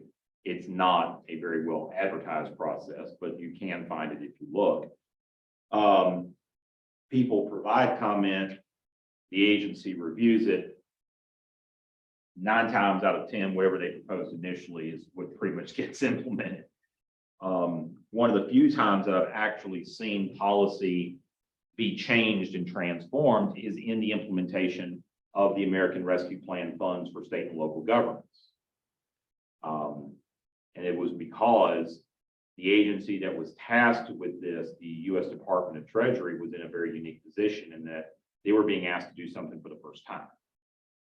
The Department of Treasury is not usually an agency that's involved in implementing programs. It primarily manages the books manages our money. And it has some programs, but it's not involved as much directly with state and local governments as other agencies. So they came up with an approach that they thought was consistent with what the legislation saw. And they came out with some original guidelines, and they came out with something known as the interim final rule. And they thought they were going to be able to write a final rule in 90 days after that. They thought they would go from interim final rule to final rule in 90 days. They issued the interim rule in April of May, maybe early June of 2021. It wasn't until January of 2022 they finally got around to the final rule. And in that period of time, they made some considerable changes in their interpretation of policy. And a lot of it was coming from not just local governments and state governments, but also from others who were evaluating and said, there is no way you're going to be able to implement what you're trying to based on these guidelines. You're going to have to give a lot more flexibility to localities. You're going to have to realize that some of them don't have the information that you think that they need to be able to make certain calculations, such as the calculation that was required if we wanted to use ARPA funds for revenue loss. You know, these kind of things, not every jurisdiction is capable of having that information. And you're basing it off of a general assumption that doesn't necessarily apply to every market. Like, for example, the loss of sales tax revenue can be vastly different depending on your economic profile and how you derive your sales tax, as well as the state laws with respect to it. Now, there is an issue we have to think about, especially now, and that is the issue about what we talk about in federalism and the relationship with equity. And equity, of course, is a more significant aspect of what we do today than it has been in the past. When I was going through public administration program 20 years ago, we had 3 pillars of public administration, and now there's 4. Equity is 4th. And we have to take that into consideration in the work we do. And it, on one hand, equity is something that has the focus on it, and the effectiveness of and the implementation of it has to be something which has to come from a higher level, i.e. from the national government, and be directed down, because you have to reinforce it. So there's a coercive aspect to it and a cooperative aspect to it. There's also the fact that there has to be a tremendous amount of that. While you're expected to incorporate it, there has to be a tremendous amount of discretion or consent given at those state and local levels to be able to really understand what does equity mean to the residents to the people that you're serving. Because when we're dealing with these issues, a one-size-fits-all solution is not going to necessarily work. In fact, equity in a lot of ways is a response to large-scale solutions that prove to be ineffective and create considerable trade-offs or externalities for sizable groups of the population. So those are things that we have to think about as we develop policy. So what I'd like to do now, first of all, are there any questions with respect to Chapter 6?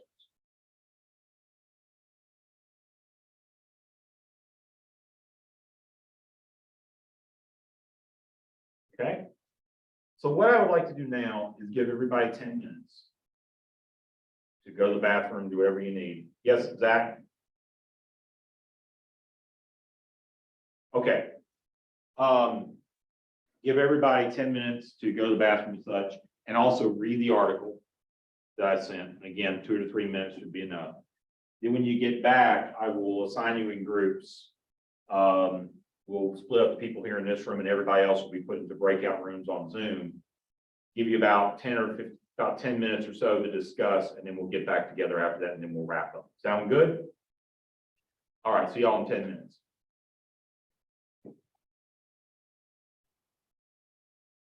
Okay, we're back. So the article that I selected, when I do this type of stuff, I want to make sure one, the article is short, but also that it relates to something that's going on immediately. I was not aware of this until 2 days ago, to be honest, that there was the possibility that our railroad system could shut down basically within a matter of days, based on the issues, the fact that there was a lack of a labor agreement. So what I would like for y'all to do, and I'm going to set up the groups here in a second, is that treat this as a public policy issue. Think about, think about the reading and how it would apply to this, what we've talked about. And I will give you 10 minutes for each group for y'all to discuss. And then when I bring y'all back, we'll take a few minutes to discuss what y'all came up with. But really think about applying this reading, both chapters, to this, and kind of seeing where you see these concepts that we've talked about tonight being applied. It's going to be more applied, I'll be honest, it'll apply more to chapter 5 and chapter 6. But if you can find some ways that it applies to the Federalist discussion, that also works well too. So I'm going to set up the groups. We have 6 in here, so 3 in one, 3 in the other. And so the breakout rooms will be either groups of 3 or 4. And I will do that now. So y'all will be split up into groups. There's 3 groups of 3 and 1 group of 4. So we'll have 6 groups overall. So give y'all 10 minutes and I will bring you back. Okay, Lindsay, what it is you see the slide with respect to applying the reading from chapter 5 and 6 to see how it is applicable to this discussion and policy that we're having in the article regarding the trying to the federal government's involvement in developing a contract between unions and railroad companies to avoid a rail strike. So it's basically seeing how the concepts that we applied in chapter 5 would be applicable to this. And also chapter 6 can be appropriate as well, but really focuses on chapter 5. So y'all have 10 minutes and look forward to hearing what you have to say.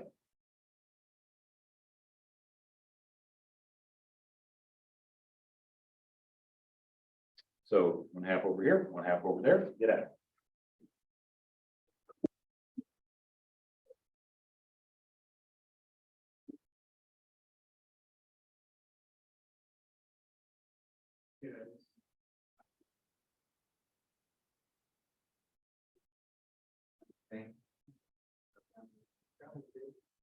Where's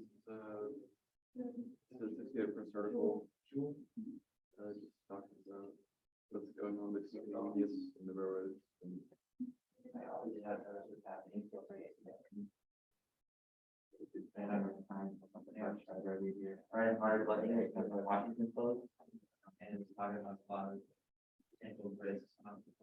And no kilo or no food and whatever.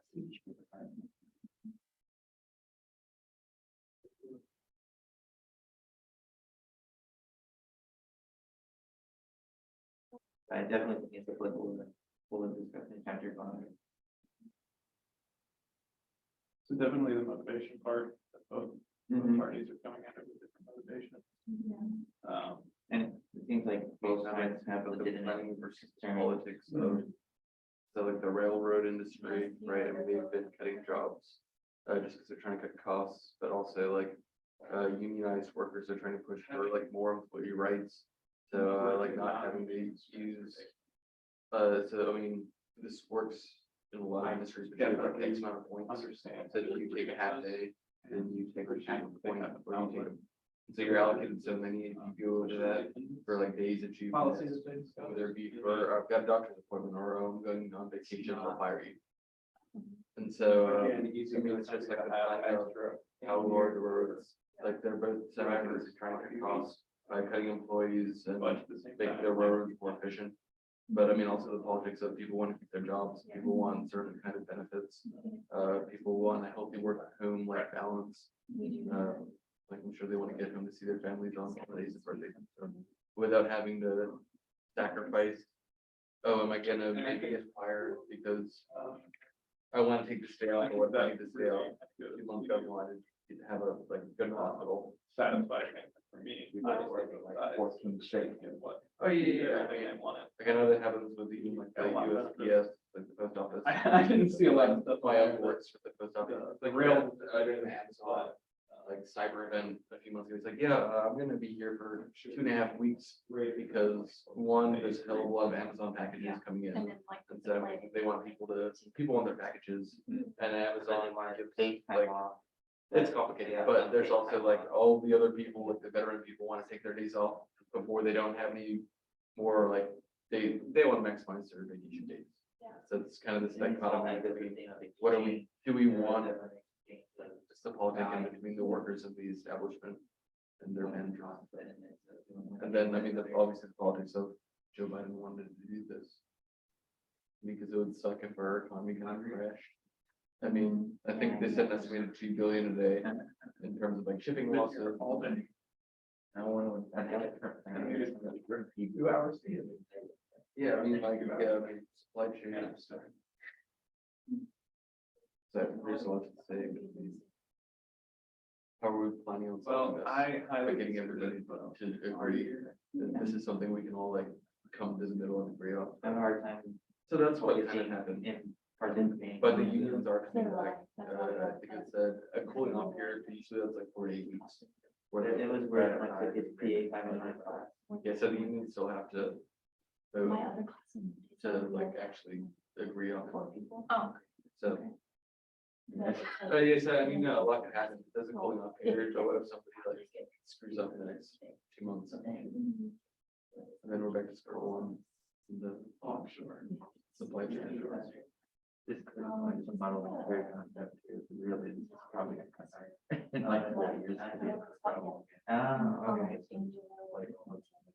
I don't think I know. Solving it short term. He's really good. I like I know, But then it's I satisfying. think it's first one, it's really good. Option, It's like the first or one. just the best option that everybody can think of and come agree to. it's just walking through it. Yeah, you'd like to think. Oh, I that- think it's very much. I you've think got all that, points of views before. Yes, 450. You know, what somebody No, I wants think to it's do, PS14 you know, for the Fox Mary, and that one was the administration who got it. Yeah, and he was a former FBI, like official part of like. Interesting. fingers crossed. Yes, what? Like, I mean, I would kind of like to be able to get my Amazon I stuff. would say. I mean, I don't know if they- Political science class, and I critiqued him in the eval that. That one, my I Amazon. didn't think he played very middle ground. I tended to decide on the right side of politics, like, I guess it's okay, but like, Yeah. I already taken just a lottery class for the year, you know, we and he plays with them very, very hard. So that was like. It's already like, it's already tough to be a farmer, but being able to like, food is tax sensitive. No, 415. Public inspection, we've had. I think lots it's of already strikes happen. And so maybe. Yeah, if I they agree. find a case He does keep- that if we have a strike, it's really gonna screw over our economy, so let's Dr. Frank. figure it out. I mean, maybe retrospection actually worked this time. No, that's it. I was actually Dr. Hunter last year. When COVID, like that against, I think so. at one point. Maybe they've taken like their COVID, like our Yes, economy, me like our so student. They fluctuate between the total of being two people. actually go through a recession. I mean, I know that we're gonna run around a lot. So he started and pretty, research. Oh, yeah, like. It could have been, And it would have been tough. That's what really kind of their fear. participating. Or striking. Those things, striking the boulders. But it's, I'm not looking. I know the community. Oh my God. Your kid work, but. You can leave there, right? Nah. yeah, I mean, I think another, I mean, I don't want to say that the railroad streets and that, but God forbid, fuel prices go up. I mean, like, we've got railroads everywhere. So. like the vertical.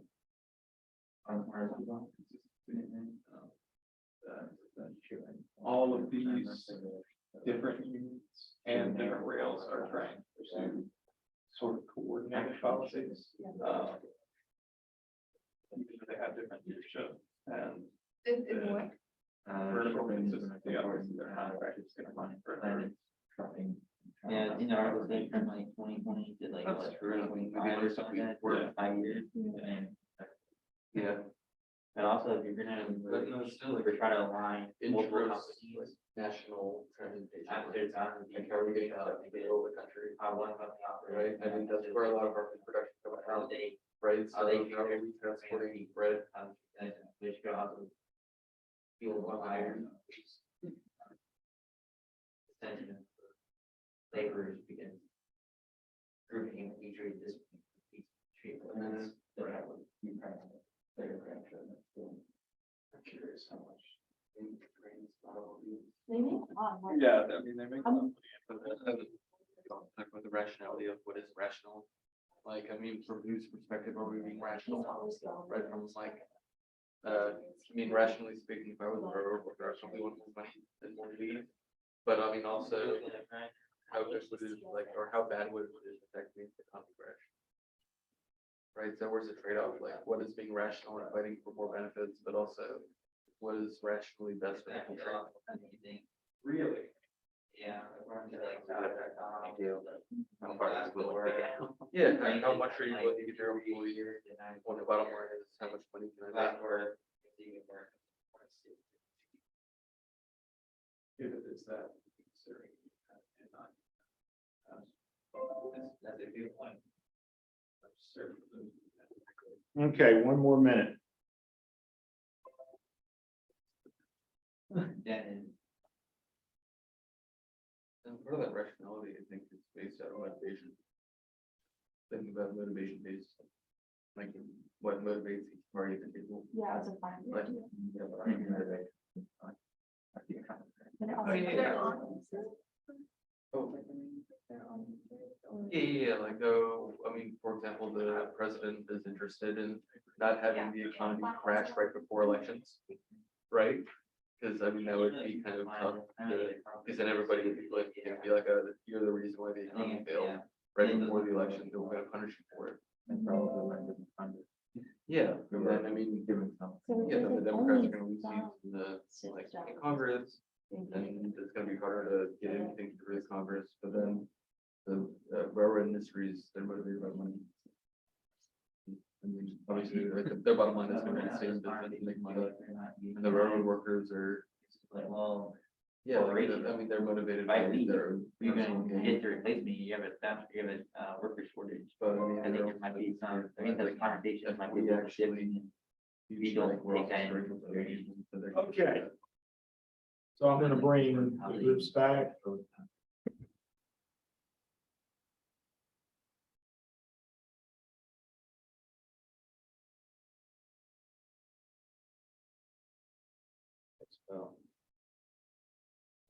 Just a few seconds.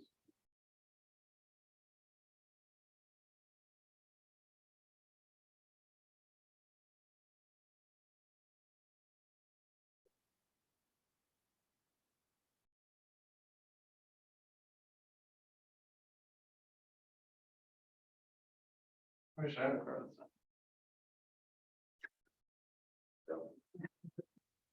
No. Now that my daughter's in high school, I have, she's a freshman, so we've got some time, but I have to deal with the parking lot and the students. And for whatever, I get there early enough that I don't have to do this, but if I get there late, the biggest problem is they park in the lot and they all have to park in reverse. They want the front, So for where out quicker. Yeah, that's basically the case, but it's just annoying. You can't park. Yeah, especially the vehicles these folks drive. Because most of them are full size. Yeah. Yeah. That's joys of living in some rural area. So, I granted, I drove a 76 F-150, but I mean, when I was in high school, but still, I didn't back up. I parked and I backed up traveling.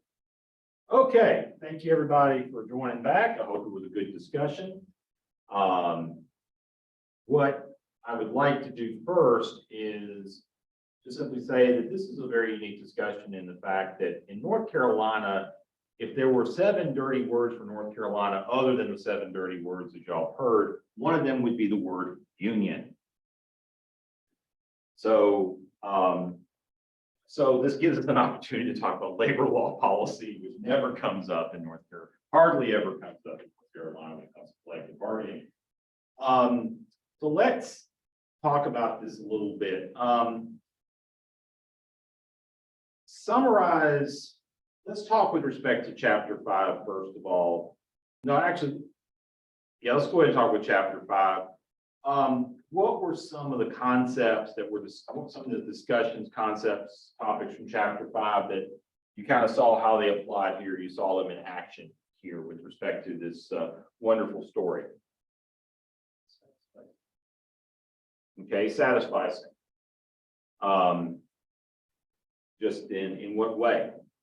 Neither party is gonna get 100% of what they want. They're both gonna say that this was a good deal. And that they're happy negotiations ended the way that they did, but behind the closed door meetings, I'm just very confident that both teams will push for much more than they got. So you're saying, obviously, and this is a unique situation because it's a three-sided debate. In labor negotiations, typically the negotiations are between the employer and the employee and the employee's representative, the union. In some circumstances, when you're dealing with nationwide contracts and when public infrastructure is involved, like rails, even though technically rails aren't owned by the government, there is the involvement of the federal government. Now, the federal government can be involved in many situations because the federal government oversees labor law, the application of labor law when it's in effect, particularly with multi-state contracts. And in this particular case, due to the scale of it, it was necessary for the federal government to intervene. So it was a three-sided debate, primarily between the rail companies and the union, but also there was federal engagement as well. So there was a satisfying element to it because there was a federal interest here, a government interest, as the article talks about pretty simply. Samantha, motivation. So talk about some of the motivating factors, some of the motivations out there. Yeah, so for the union, it would be, trying to do what's best for those that are part of their union, and to make labor laws better, increase wages, that kind of thing. And then for the actual railroad companies, it's more of a business motivation. They're trying to keep profits down, but also keep the railroads running. They would lose a lot of, money if the workers went on strike. And then for the federal government, it's a little bit of both. They don't want the railroads to close either because that's a national issue and it would impact a lot of different sectors. But they also, want to protect labor rights as well, especially with midterm elections coming up. That would impact how a lot of people see like the Democratic Party. Okay, so let's go a little bit further into motivation. So this all came about, in terms of our knowledge of it, came about pretty quickly, and it basically came at the deadline. Now, the thing about all labor negotiations, that rarely do they get done in advance. There are a few times where it happens, but usually labor deadlines go all the way to the end. What would be the motivation of stretching it out? Right, go ahead. I was gonna say, I know what Chris said, I mean, try to get the most they can out of it by putting pressure on the decision maker that, pays them. So it's pretty much leverage, and that obviously is what both for the private parties have in this. Would it be appropriate for the government to try to stretch, for the representatives of the government to try to basically go until deadline?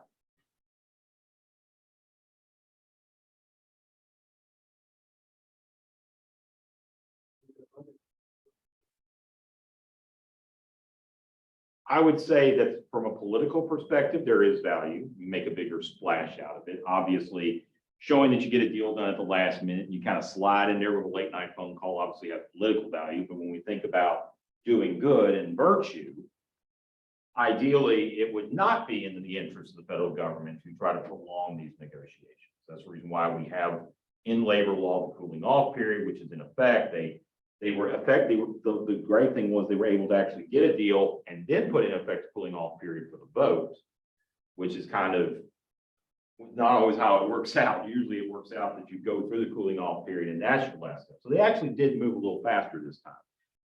And obviously we have an election coming up, which has implications as well. Nerman, talk a little bit about the exchange aspect. I see each party of them have certain needs or requirements. For the political side, they want to solve this issue before election, and for employees, they having problems, especially after laying off a lot of employees, and they need to make their situation better financially and for the work environment. So it's time each party will take something and will compromise another thing at the same time to have like a win-win situation, especially in these circumstances from political and economic side too. Okay, excellent. Carl, you bring up muddling through.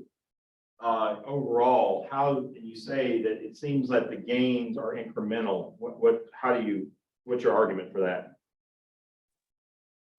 I just thought while reading it that, especially in regards to the penalization for missed stays, just applying it to doctor's visit and hospital stays, that seems to be incremental, a very specific area they gain that in. And I also have a feeling that the wage increase was probably less than they desired. It was a decent wage increase, but still I'd say increment. I don't know their exact goals, but I'd say it's incremental compared to what they would have wanted. I can understand. And that's the challenge with respect to contract timing. One of the things about this agreement was that it was actually that these wage increases were tied to the fact that they had negotiated the contract several years back, and as such, they needed to catch up with respect to inflationary effects, with respect to wages, which contributed to why the wage increase was so significant. 24% is a lot. Now, a lot of people have gotten some significant wage increases, but that's more in the 10 to 15% range. 24% is a lot, and it's over time. It's not immediate, but the reality is that even though obviously politically speaking, it can be extrapolated one of two ways, either that it's an incremental adjustment or it's a sizable change. The reality is that, that from the perspective that probably from both parties, they realize, taking the financial impact out of consideration to the company, they realize that this is an incremental step, particularly with respect to the work rules. And it gets to something else that we'll talk that I wonder if someone brings up. Yes, Henry. Oh, I was also going to ask if an incremental approach would be the employees that it affected, because in the article it only said conductors and engineers. I'm not well versed in the knowledge of all the employees that make the trains, but there could be employee groups that were not affected by this.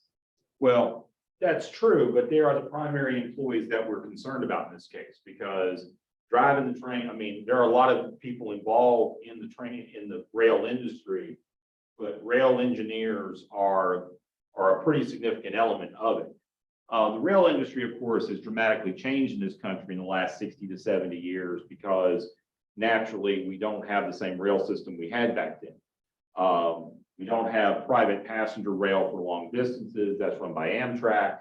Another reason why the federal government was involved in this, because Amtrak was a participant.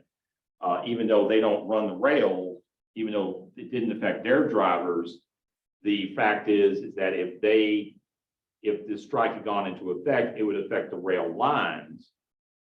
And as such, it would prevent them from being able to use them. And that would have a significant effect.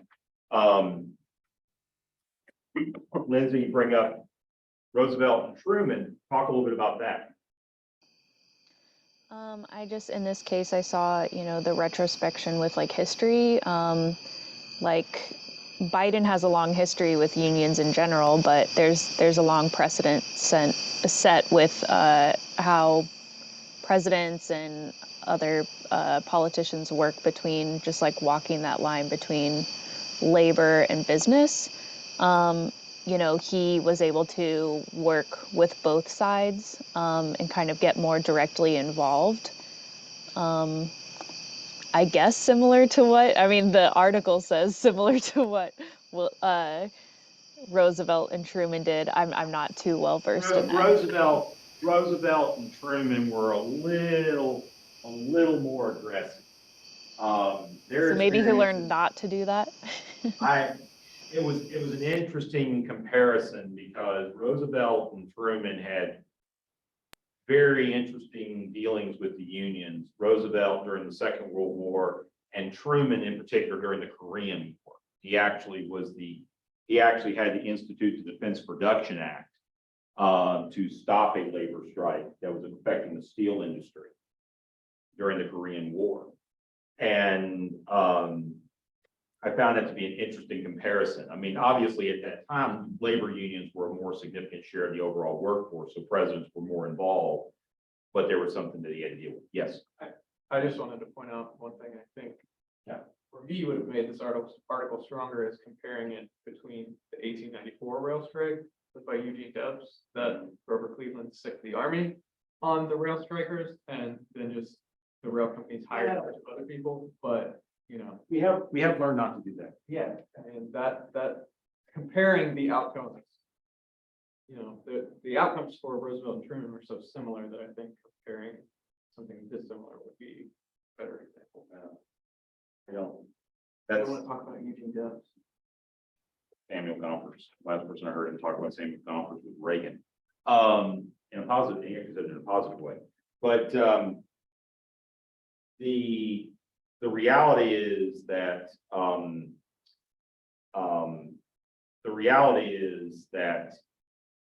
that this is, anybody else have anything that they would like to add?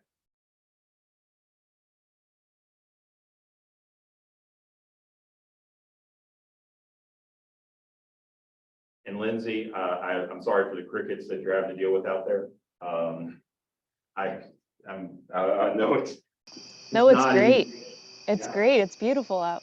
Wonderful, wonderful. I'm glad it's working out, but anyway, so this is a very interesting debate. And, you know, for us, you know, it's kind of funny because even we didn't know about it in Rocky Mountain. As you know, one of the characteristics of Rocky Mountain is the CSX rail line, which is the north-south connector for the East Coast of the United States.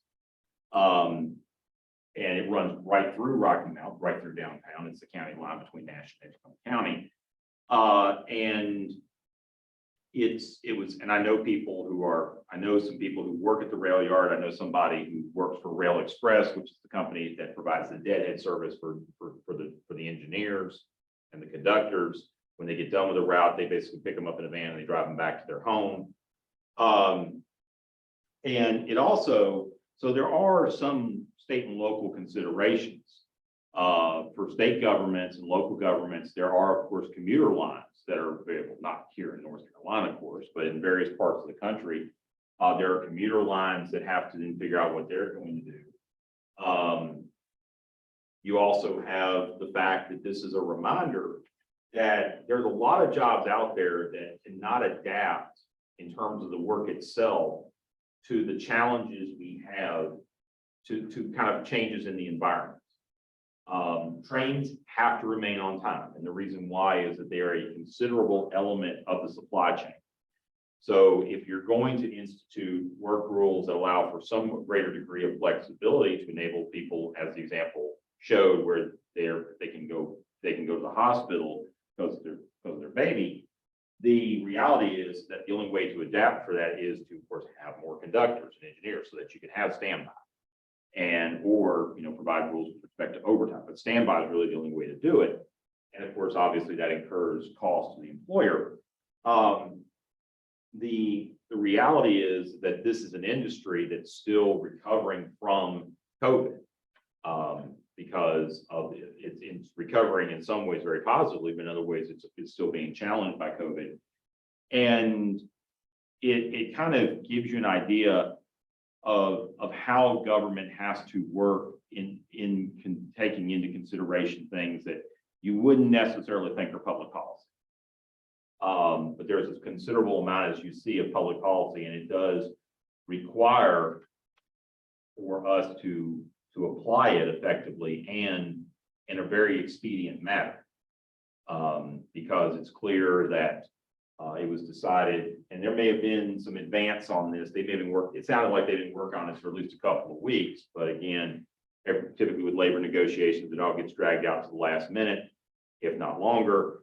And clearly that there was an understanding that given the real risk, the real potential trade-offs of a strike to society due to supply chain concerns, a variety of other concerns, plus the inherent political value, that something had to be worked out, and something was. And of course, the political class on both sides will make their arguments, which will likely try to say, to make more extreme what y'all as a group has pretty much said sounds very much like an incremental negotiation. So those are the things that we have to think about. Are there any questions?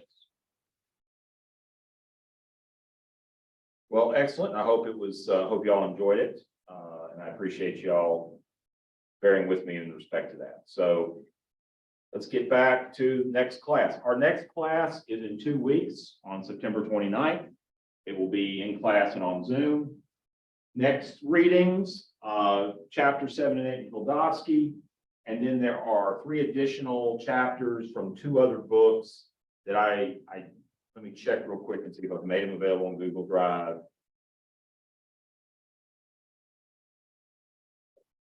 Okay, I have not. I will do that tonight.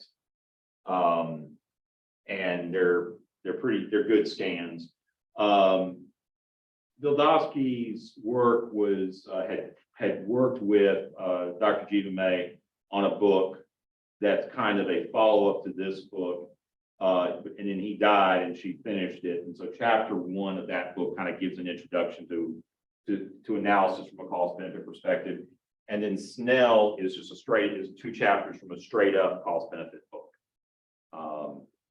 Fun, technical and boring cost benefit analysis text. And then also, I think everybody has selected their groups. That was due tonight. And I will tomorrow send out the list of topics for the group projects. You will rank them, you will select 3 in rank order, and it'll be first come, first served in terms of how they will be allocated. So, and I will confirm that all with y'all short after the class on the 29th. Are there any questions? Yes. I know we've seen in our group project groups, but is that the same as the reading groups? No, it doesn't have to be, no. Okay. The reading groups is just who you're working with reading. The group projects are the group project. And did you want us to know your about the reading groups? Yes, please. Yeah. Any other questions? What was the second question? Sorry, we missed that. It was a question about the difference between the reading groups and the group project groups. The reading groups are completely separate. And if you are using a reading group and haven't told me, just send me the names as soon as possible. Thank you. Okay, thank you all very much, and I will see you all in 2 weeks.